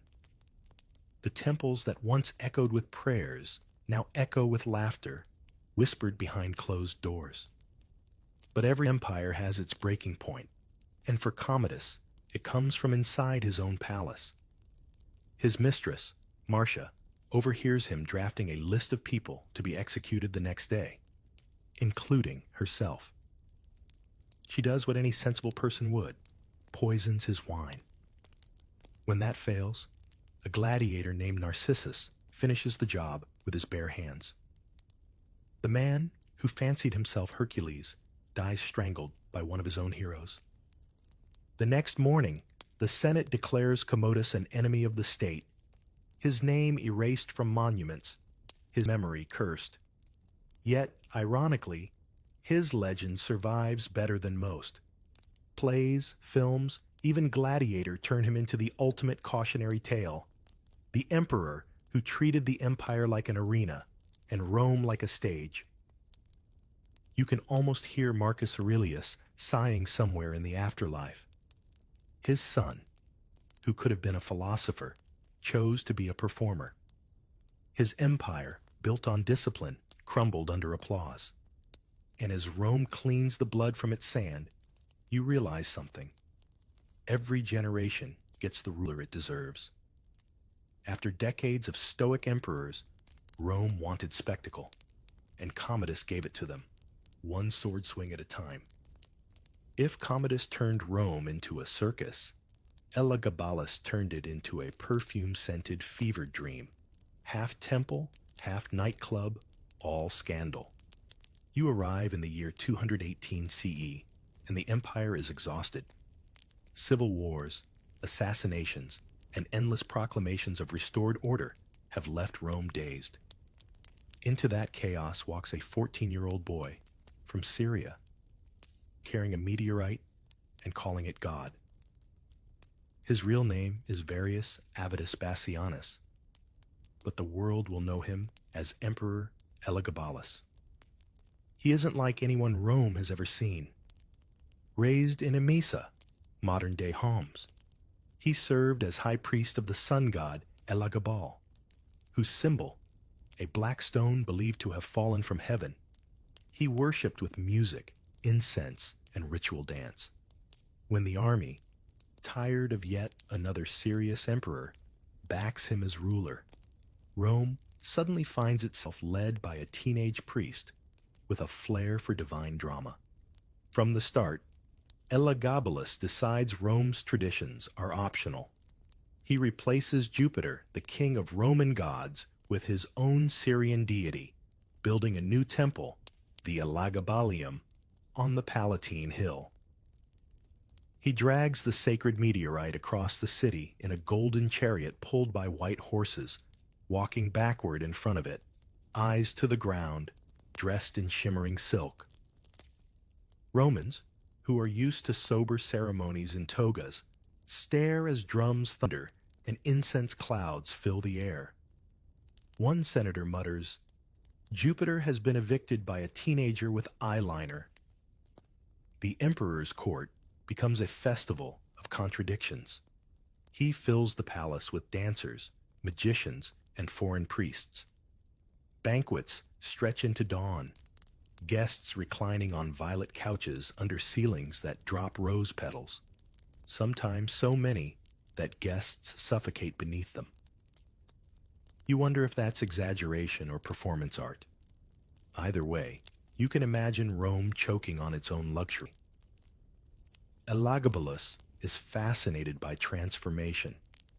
He changes his clothing several times a day. First a priest's robe, then a general's armor, then silk so sheer they scandalize even the statues. He calls senators to meetings at midnight, serves dinner to slaves, and holds audiences while perfumed with frankincense and cinnamon. He seems determined to prove that the empire can run on chaos as long as it smells divine. Historians can't decide whether he was eccentric, revolutionary, or simply misunderstood. The Roman elite called him depraved. Modern scholars sometimes call him gender non-conforming. He preferred being called lady, shaved his face daily, and reportedly offered fortunes to physicians who could transform his body to match how he saw himself. In a world built on rigid hierarchies, his fluid identity was an earthquake. You might think that sounds ahead of its time, but for the senators who had just survived a century of purges, it was terrifying. They were used to emperors who killed them, not confused them. Every feast, every robe, every performance of priestly ecstasy felt like mockery of the old order. Rome, proud of its traditions, suddenly saw its emperor as a walking heresy. Still, not everyone hated him. The common people enjoyed his generosity. Gold coins tossed from balconies, public games drenched in exotic perfumes, even lotteries where the prizes ranged from villas to dead animals. One citizen supposedly opened his scroll expecting a fortune and found a snake. The emperor called it divine randomness. You can almost hear the groan echo through history. At the heart of his reign lies contradiction. His temple rituals are deeply devout, but his governance seems impulsive. He appoints dancers as magistrates, invites charioteers to Senate meetings, and proposes marrying his god to Rome's moon goddess in a state ceremony complete with fireworks, processions, and an enormous dowry. The event feels more like a musical than a wedding. The Senate, meanwhile, prays for stability. When Elagabalus demands that his meteorite god outrank Jupiter in every temple, they realize the empire has traded logic for theater. But his power comes not from politics, it's from spectacle. As long as he keeps the legions entertained and the streets perfumed, rebellion stays politely on pause. And yet, under the silk and incense, danger brews. His grandmother,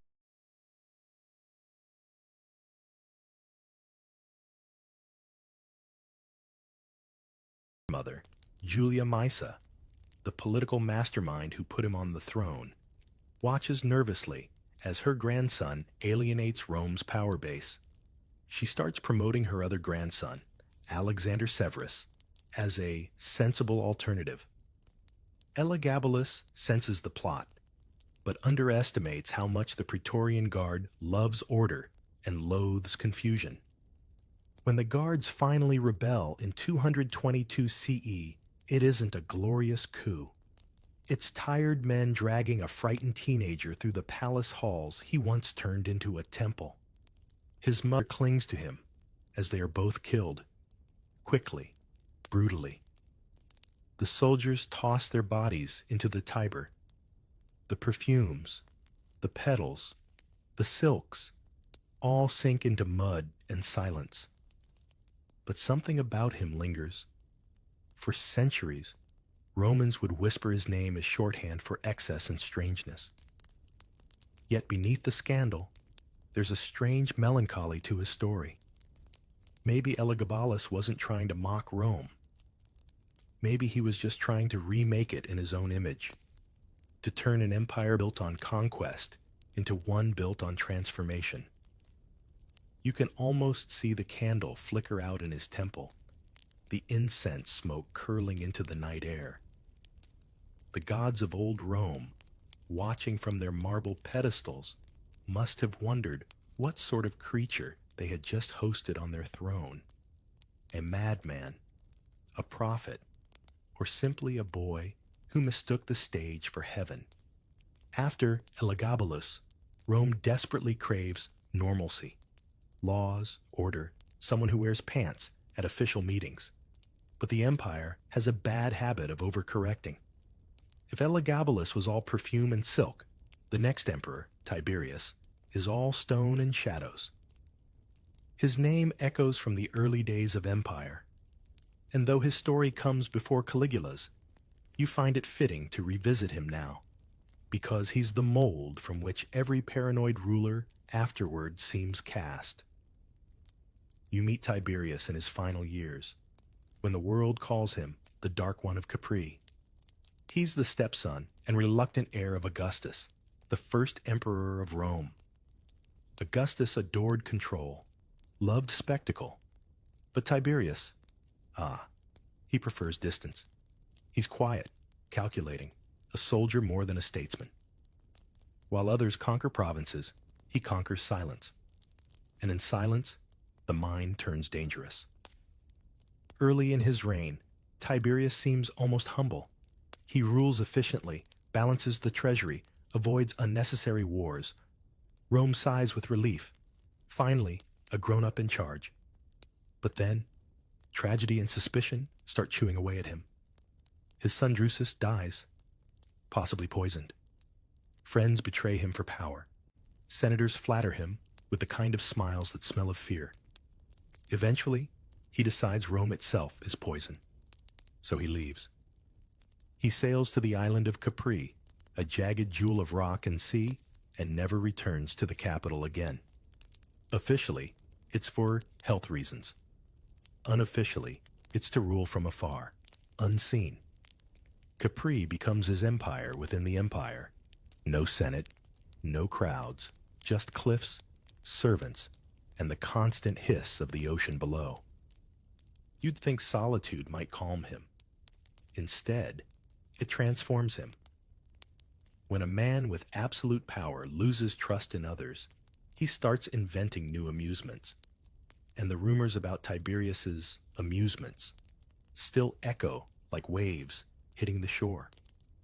Ancient gossip paints Capri as a private theater of indulgence, a place where loyalty was tested through humiliation, where cruelty hid behind luxury. Even the historians, who loved a good scandal, seem half scared of describing him. Suetonius writes that no one ever left Capri unchanged. Tacitus calls him a man whose pleasures turned into punishments. But sift through the exaggerations, and you find something darker than mere vice. An emperor trapped in his own labyrinth of suspicion. He installs networks of spies to monitor Rome from afar. Senators who speak too freely vanish. Letters of accusation pile up like kindling, each one fueling another execution. It's as if he's still fighting invisible wars, but the battlefield is the human soul. You wonder whether he even knows the difference anymore. Meanwhile, the empire runs itself. Taxes collected, legions drilled, roads repaired. Ordinary citizens live their lives, unaware that their emperor now communicates only through coded notes and trembling messengers. He signs orders for death, with the same detachment he once reserved for military reports. Capri's cliffs become a metaphor, majestic, distant, and deadly. And yet, the man himself is strangely pitiful. He never sought the throne. Augustus forced it on him. He spent his youth in the shadow of greater men. Julius Caesar's heirs, heroic generals, and golden heirs who died too young. Power, to Tiberius, was never a crown. It was a chain. You can feel that resentment simmering beneath his cold precision. There's an eerie scene described by ancient writers. Tiberius, now in his 70s, walking barefoot along the edge of the cliffs, muttering to himself about loyalty, destiny, and betrayal. Servants follow at a cautious distance. Below him, the Mediterranean sparkles, a blue so calm it looks like mercy itself. He pauses, staring at it for a long time, as if deciding whether to jump or rule another day. Sometimes you wonder whether the horror stories about him, those whispered tales of excess, are just Rome's way of punishing introversion. An emperor who doesn't attend games, who doesn't flatter senators, who prefers solitude. In a culture built on spectacle, that's practically a crime. Rome couldn't handle a ruler who didn't crave applause, so it invented a monster instead. But monsters, once named, become real.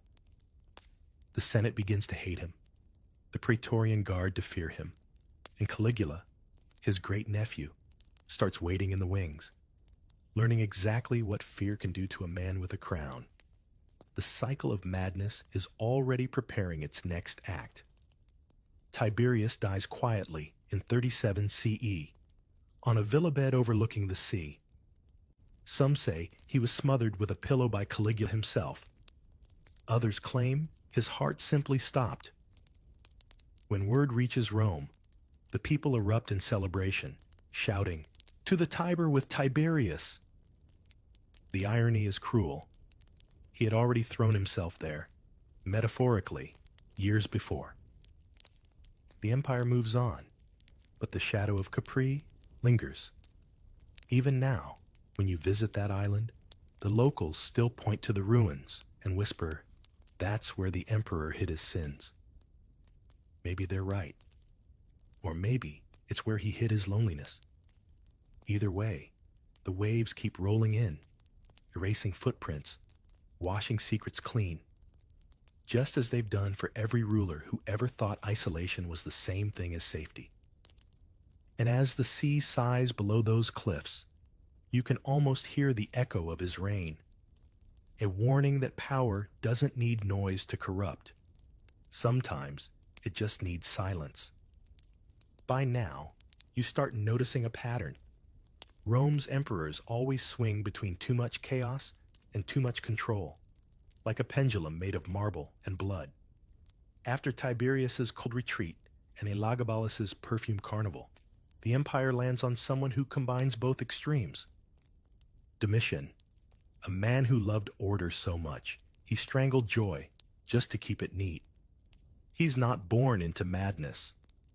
In fact, at first glance, he looks like a reformer, an administrator who actually reads the reports he signs. When he inherits the throne in 81 CE, Rome is still recovering from Nero's artistic disaster and the civil wars that followed. Domitian promises discipline, morality, and justice. He rebuilds temples, repairs roads, and tightens the treasury. You might almost like him if you met him on day one. But good intentions in Rome age faster than statues in acid rain. Domitian believes the empire's sickness comes from too much freedom. So he prescribes order. Strict, beautiful, absolute order. He bans the castration of slaves, limits lavish spending, and revives old ceremonies. At first, the Senate applauds. Then he adds something new: inspections. Suddenly, senators find imperial spies in their kitchens, their gardens, even their favorite bathhouses. You could say Domitian invented the Roman version of CCTV surveillance, minus the cameras plus the decapitations. He enjoys rituals, especially of fear. Each morning, he walks through his palace halls, lined with mirrors, so polished he can see anyone approaching. He calls it security. Others call it paranoia, with good interior design. If a servant startles him, that servant disappears. If a senator coughs at the wrong time, the Senate floor gets new decorations. It's all about control of the body, the word, the air itself. You picture him pacing at night, alone with the flicker of oil lamps, muttering that Rome loves its rulers only when they're dead. He's right, but that doesn't make him easier to love alive. And like so many emperors before him, fear breeds fascination. The same Domitian who bans excess also enjoys peculiar pleasures behind closed doors. Suetonius, the historian, swears he had a private chamber lined with mirrors, where he'd invite guests to dine and watch themselves reflect endlessly, so that nothing sinful could hide. You're not sure if that's philosophy or voyeurism, but it's very on brand for a man who never trusted anyone's skin, not even his own. His cruelty is methodical, almost bureaucratic. He revives treason trials, executing men for small offenses, like making jokes about him in taverns. One poet, Lucan, once dared to compare him to Nero. Domitian made sure the comparison ended with silence. Publicly, he calls it the restoration of morality.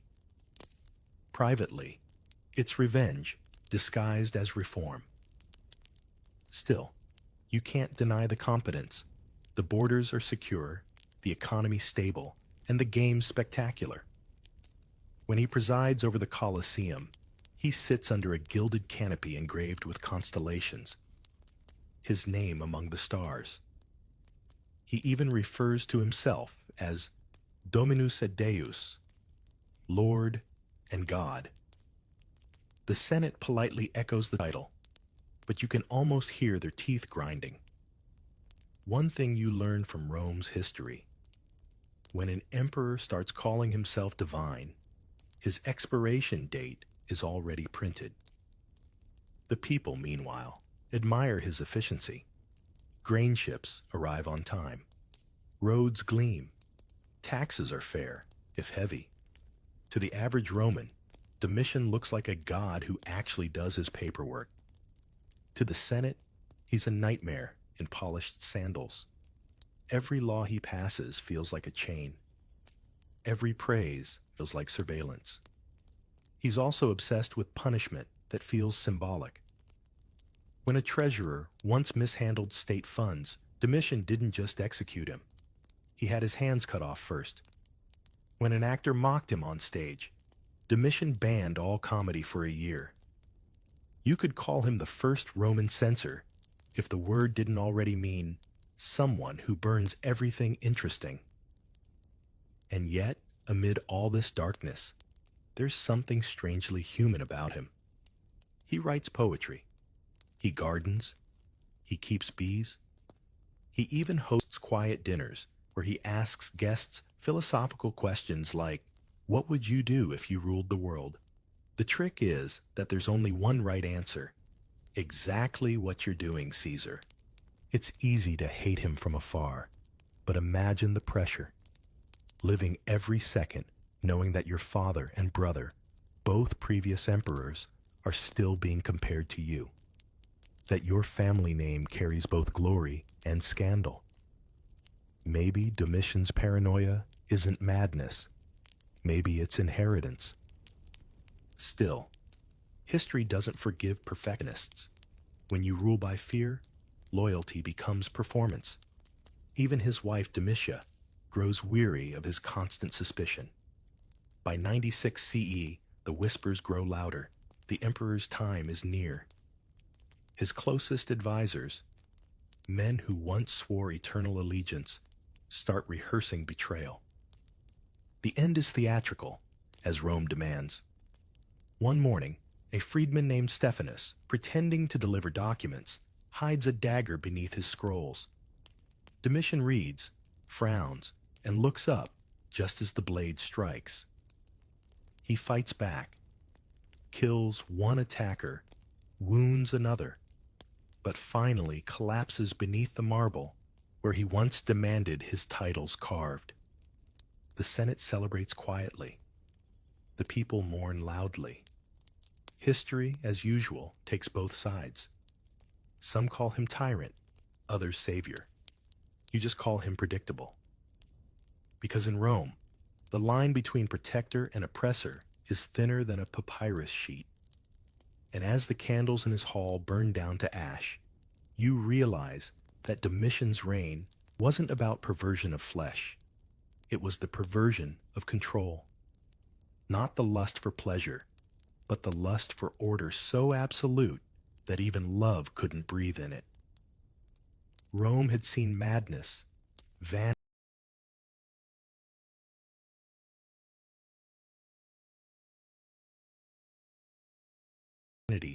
and cruelty. But nothing prepared it for an emperor whose greatest enemy was his own brother.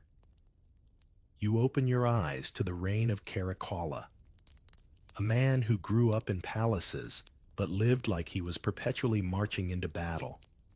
His full name, Marcus Aurelius Severus Antoninus, sounds noble enough, but history remembers him simply as Caracalla, named after a Gallic cloak he popularized. It's fitting. The man who ruled the largest empire on earth will be forever known for his fashion choice. Born to Emperor Septimius Severus and the fierce Empress Julia Domna, Caracalla was raised in luxury, yet taught to worship war. His father drilled into him a single creed: fear keeps Rome strong. Unfortunately, Caracalla took that lesson to heart and treated it like scripture. He and his younger brother, Geta, were meant to share the throne after their father's death in 211 CE. Rome expected two co-emperors working in harmony. Rome, of course, was wrong. Even as children, the brothers couldn't stand each other. They divided the palace into invisible borders like squabbling landlords. Caracalla's guards patrolled one side, Geta's another.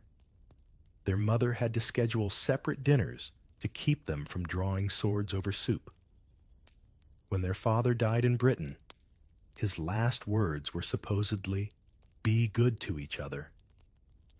You can almost hear history laughing. The joint rule lasted less than a year. One afternoon, Caracalla invited Geta to a reconciliation meeting in their mother's private chamber. As Julia Domna watched, soldiers burst in and cut Geta down in her arms.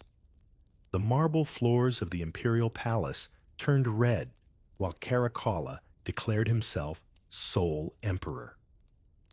The Senate, as usual, applauded through clenched teeth. From that day on, he ruled like a man haunted by the ghost of his brother. He ordered Geta's memory erased, statues smashed, names chiseled from inscriptions, faces scraped off coins. Even private citizens caught mentioning Geta were executed for treason against unity. It's called damnatio memoriae, the Roman art of pretending someone never existed. You could say Caracalla invented the ancient version of the block button, except his version came with swords. He cloaked his guilt in ambition. Determined to prove himself a soldier's emperor, Caracalla marched constantly through Gaul, Germania, Mesopotamia, sleeping in tents, eating with his troops, and paying them handsomely. The soldiers adored him. The Senate despised him. He once declared that senators were the real enemies of Rome and considered replacing them with army officers. It wasn't diplomacy, but it was certainly honest. In 212 CE, he issued one of the most sweeping decrees in history, the Constitutio Antoniniana, granting Roman citizenship to all free men across the empire. It sounded generous, Rome for everyone, but the motivation was pure math. More citizens meant more taxes, and Caracalla needed money for his endless wars. Still, the gesture changed the empire forever. For the first time, a farmer in Syria or a merchant in Gaul could legally call himself Roman. You wonder if Geta would have approved. Caracalla also had a curious fascination with Alexander the Great. He dressed like him, prayed at his tomb in Alexandria, and carried portraits of himself styled as the Macedonian conqueror. Some nights, he'd summon philosophers to debate whether he surpassed Alexander. If anyone said no, that philosopher mysteriously vanished by morning. You get the feeling Caracalla's dinner parties were short on conversation. His most enduring monument still stands today, the Baths of Caracalla. Massive, ornate, filled with mosaics and marble, they could hold thousands at once. There were heated pools, gyms, gardens, libraries, a public paradise built by a man who trusted no one. Maybe it was his way of buying back the city's affection. Or maybe he just liked the idea of being remembered for something cleaner than murder. Yet beneath the grandeur, paranoia kept gnawing. He saw Geta's face in every shadow, betrayal in every whisper. He executed friends, advisors, even his wife. He once ordered an entire village in Alexandria massacred because someone made a joke about his brother's death. The story goes, he locked the city gates and let his soldiers discipline the population. When the blood dried, he declared the matter settled. By 217 CE, his empire stretched from Scotland to Iraq. But inside, it was hollow, like marble eaten away by worms. He spent more time consulting oracles than ministers, asking if Geta's spirit still followed him. Maybe it did. His end comes quietly, almost absurdly. While traveling through Mesopotamia, he stops by the roadside to relieve himself. Emperors, it turns out, are human that way. His bodyguard, a man named Martialis, approaches and stabs him in the ribs. No conspiracy, no Senate coup, just one tired soldier, avenging a brother he lost to one of Caracalla's random executions. The Emperor of Rome collapses on dusty ground, armor gleaming under the desert sun, muttering that he still hears Geta's voice. Back in Rome, the Senate barely hides its relief. They declare a festival of thanksgiving. Julia Domna, his mother, locks herself away and starves to death, the final casualty of her son's war. And the empire moves on, pretending once again that blood is just another kind of tax. When you walk through the ruins of Caracalla's baths today, you still feel it.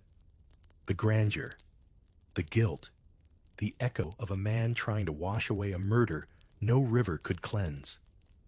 The mosaics shimmer faintly in the sunlight, and for a moment you almost imagine two brothers there, laughing again, before history remembers to interrupt. By now, you've seen emperors who prayed like gods, fought like gladiators, and ruled like performers. But here comes one who eats like a nation. Vitellius doesn't burn Rome, doesn't crown his horse, doesn't talk to the moon. He simply sits down to dinner and never gets back up, metaphorically speaking. His reign lasts less than a year, but somehow he manages to feast his way into infamy.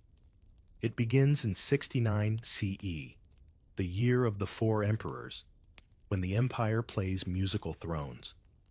After Nero's suicide, Rome can't agree on who's in charge. The legions in Spain support Galba. Those in the east support Otho. The German legions, not to be outdone, shout, "Vitellius!" A general known less for strategy and more for his appetite. He's a big man with small ambitions, and his soldiers love him because he drinks with them, calls them brothers, and forgets their crimes as easily as he forgets his debts. When his troops march toward Rome, they pillage everything in their path. Vitellius doesn't stop them. He simply joins the parade, eating and laughing along the way. By the time he enters the city, he's emperor by default. And what does he do with the world's most powerful empire?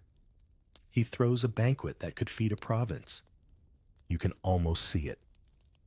Marble tables groaning under the weight of roasted peacocks, flamingo tongues, dormice stuffed with nuts and honey. He imports fish from the Atlantic, figs from Africa, and oysters from Britain, just to prove that the empire itself is his buffet. Ancient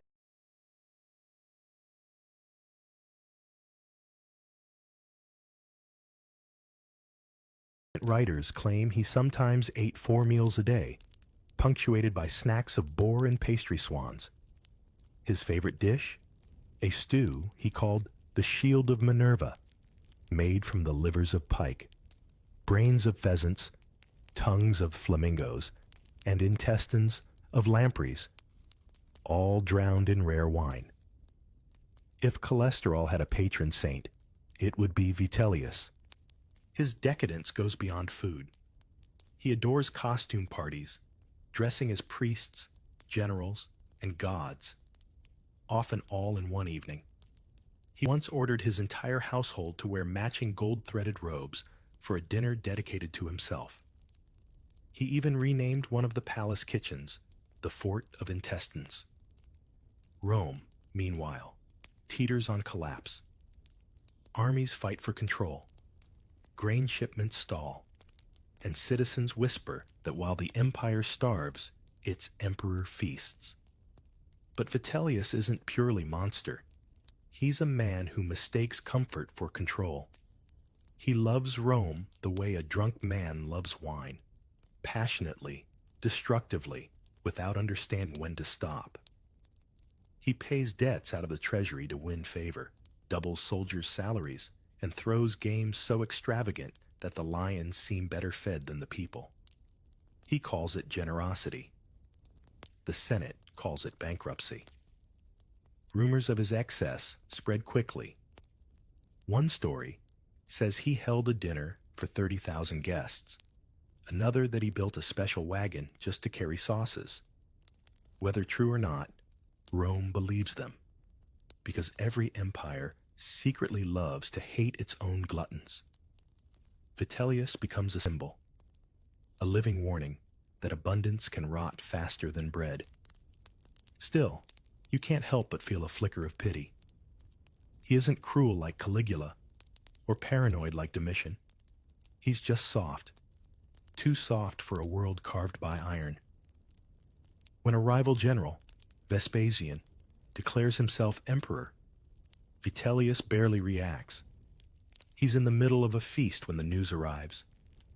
He sighs, wipes his fingers, and mutters, "Let them come." Maybe he thinks he can charm his enemies with hospitality. Maybe he's just too tired to fight. As Vespasian's legions approach, the mood in Rome turns grim. Streets empty, markets close, and Vitellius paces the palace like a man who misplaced his appetite. He tries to abdicate, offering to retire quietly and live as a private citizen. But power doesn't let go so gently.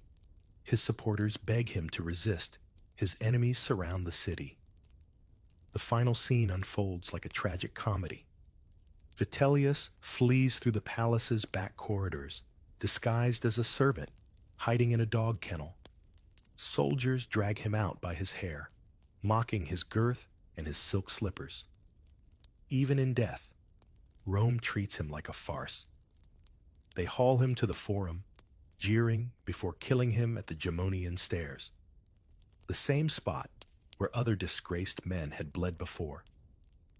His body is thrown into the Tiber, joining the empire's long tradition of washing away regret downstream. It's easy to laugh at him, the emperor who dined while the empire starved.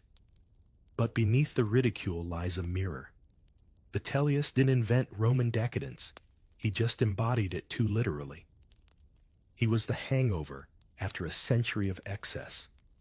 The empire's appetite finally turned inward. When you visit the ruins of his banquet halls today, you can almost smell the ghost of roasting meat and spilled wine. The marble floors are cracked, the frescoes faded, but the silence feels heavy, as if even the air remembers being full. Vitellius teaches Rome, and maybe you, that indulgence doesn't start as sin. It starts as comfort, then becomes habit, then identity. And by the time you realize the meal has gone too long, the table's already empty, and the empire's already starving. History rarely gives second chances, but Rome loves a rerun, especially when it comes wrapped in silk and controversy. So after the brief, greasy spectacle of Vitellius, the empire once again finds itself haunted by a familiar perfume. Elagabalus may have been tossed into the Tiber years ago, but the rumor of him lingers like incense in the halls of power. And out of that fragrance steps another echo of his defiance, a reminder that decadence, like history, never truly dies. You wander through late Imperial Rome, centuries after Augustus dreamed of marble order. The empire is older now, heavier, cracked by its own weight. Yet even in decline, it still loves its showmen. And there are few figures who capture that mix of scandal and spectacle quite like Heliogabalus reimagined. An emperor whose story becomes myth, whose myth becomes symbol, and whose symbol refuses to fade.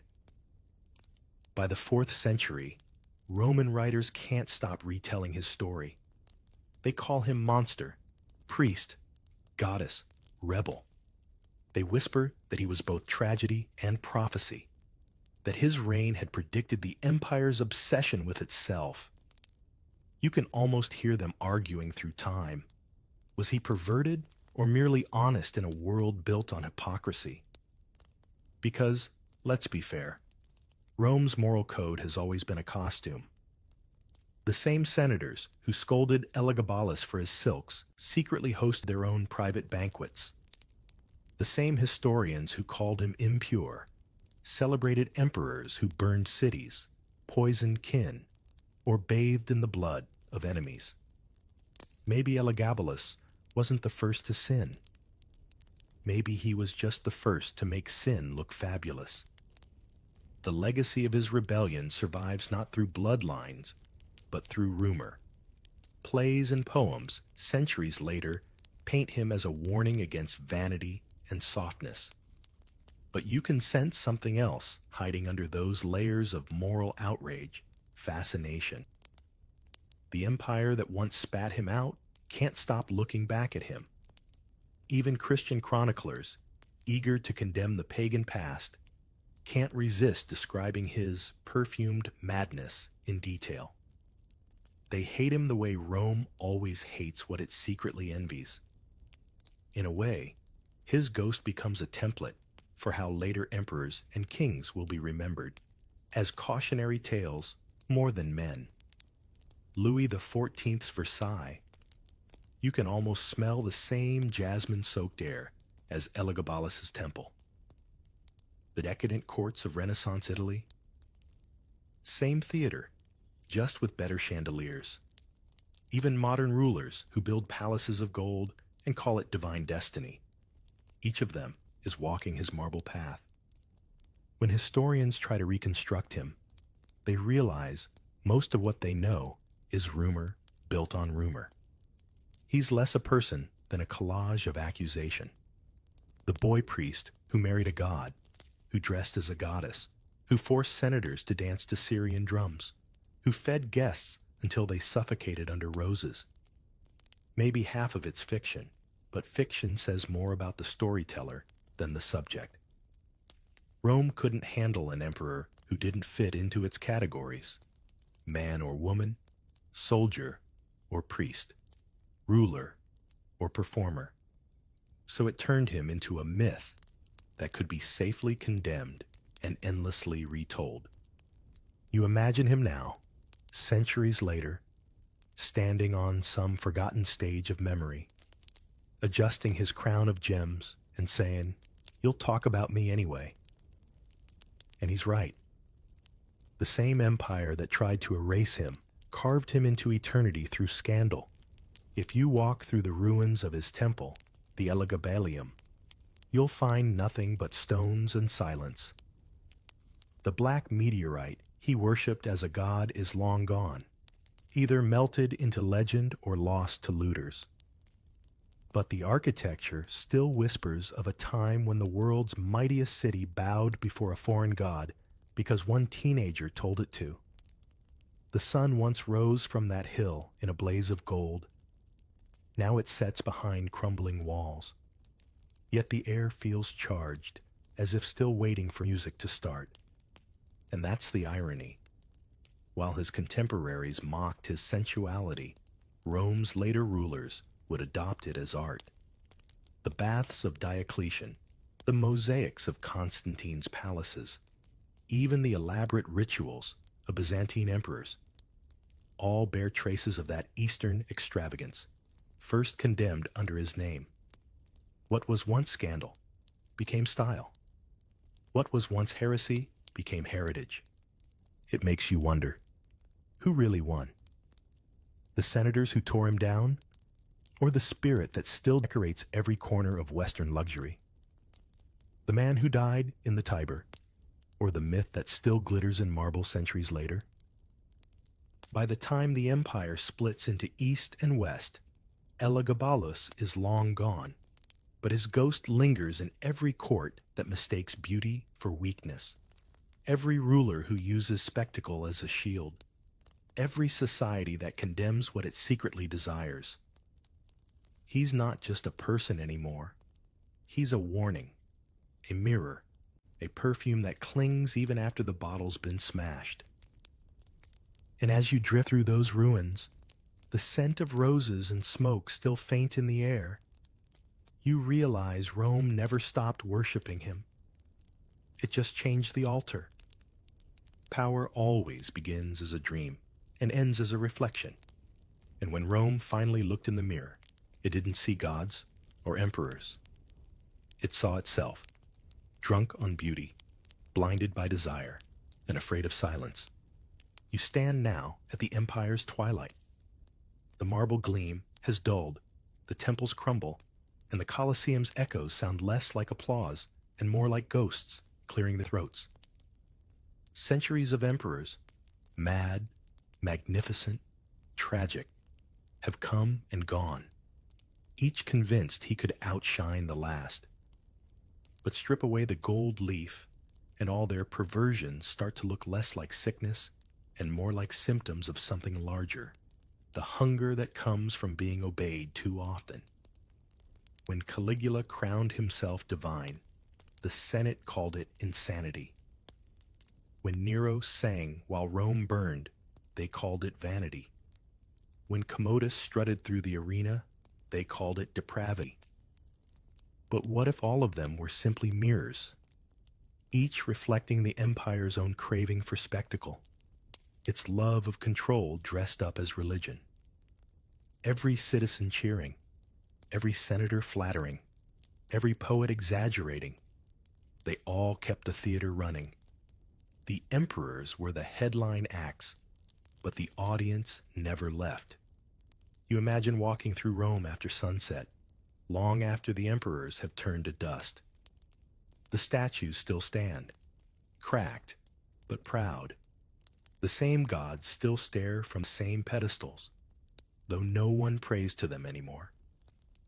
The old palaces smell of rain and moss. Maybe, if you listen closely, you can still hear Caligula laughing somewhere in the Forum, or Nero humming from the ruins of his golden house. Their stories linger, not because they were monstrous, but because they were human, just magnified by marble and power. And that's the strange, uncomfortable truth. Rome's perversion wasn't lust or madness. It was loneliness. Power isolates. It feeds on worship. And the moment no one says no, reality dissolves.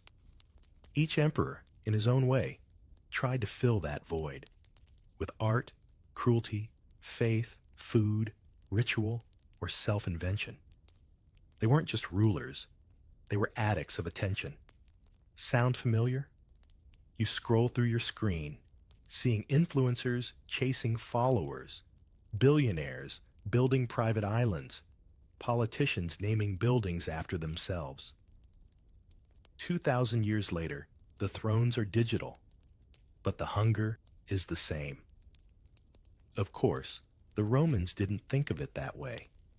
To them, these emperors were cautionary tales. How power corrupts, how luxury destroys. But maybe they missed the point. Maybe decadence wasn't Rome's disease, but its confession. In a world that worshipped control, the so-called perverted emperors were just honest enough to stop pretending. They wore their excesses in public. They lived their contradictions out loud. In history, ever the gossip took notes. You pass the ruins of the baths of Caracalla, now open to the sky. Grass grows between the mosaics. Birds nest in what used to be marble vaults. The echo of laughter still hums faintly, as if a feast just ended. A few tourists wander, whispering about acoustics and symmetry, unaware that this place was once a sanctuary for an emperor who murdered his brother and still built beauty that outlived him. That's Rome's trick. It forgives through architecture. Nearby, the Palatine Hill glows orange in the evening sun. The remains of the Imperial Palace stretch like ribs of a giant creature, half buried, half awake. You remember Tiberius hiding on Capri, Elagabalus throwing petals from the ceiling, Vitellius dying in the gutter, and Domitian counting reflections to see who might stab him next. Different men, same ending, each destroyed by the echo of his own name. Even the Christian emperors who came later weren't immune. They swapped temples for churches, replaced incense with hymns, but the structure of worship stayed the same. One man standing above, promising salvation while craving immortality. The costumes changed. The play didn't. You stop at the Forum, where every stone once carried orders, executions, parades, prayers. It's quiet now, just wind, pigeons, and tourists checking maps. In that silence, the stories settle. Caligula's laughter fades. Nero's song drifts away. The drums of Elagabalus go still. And for the first time, you can hear the city breathe on its own, free of masters. There's something peaceful about it, almost tender. Rome has finally outlived its emperors, their appetites, their golden statues. The city doesn't need gods anymore.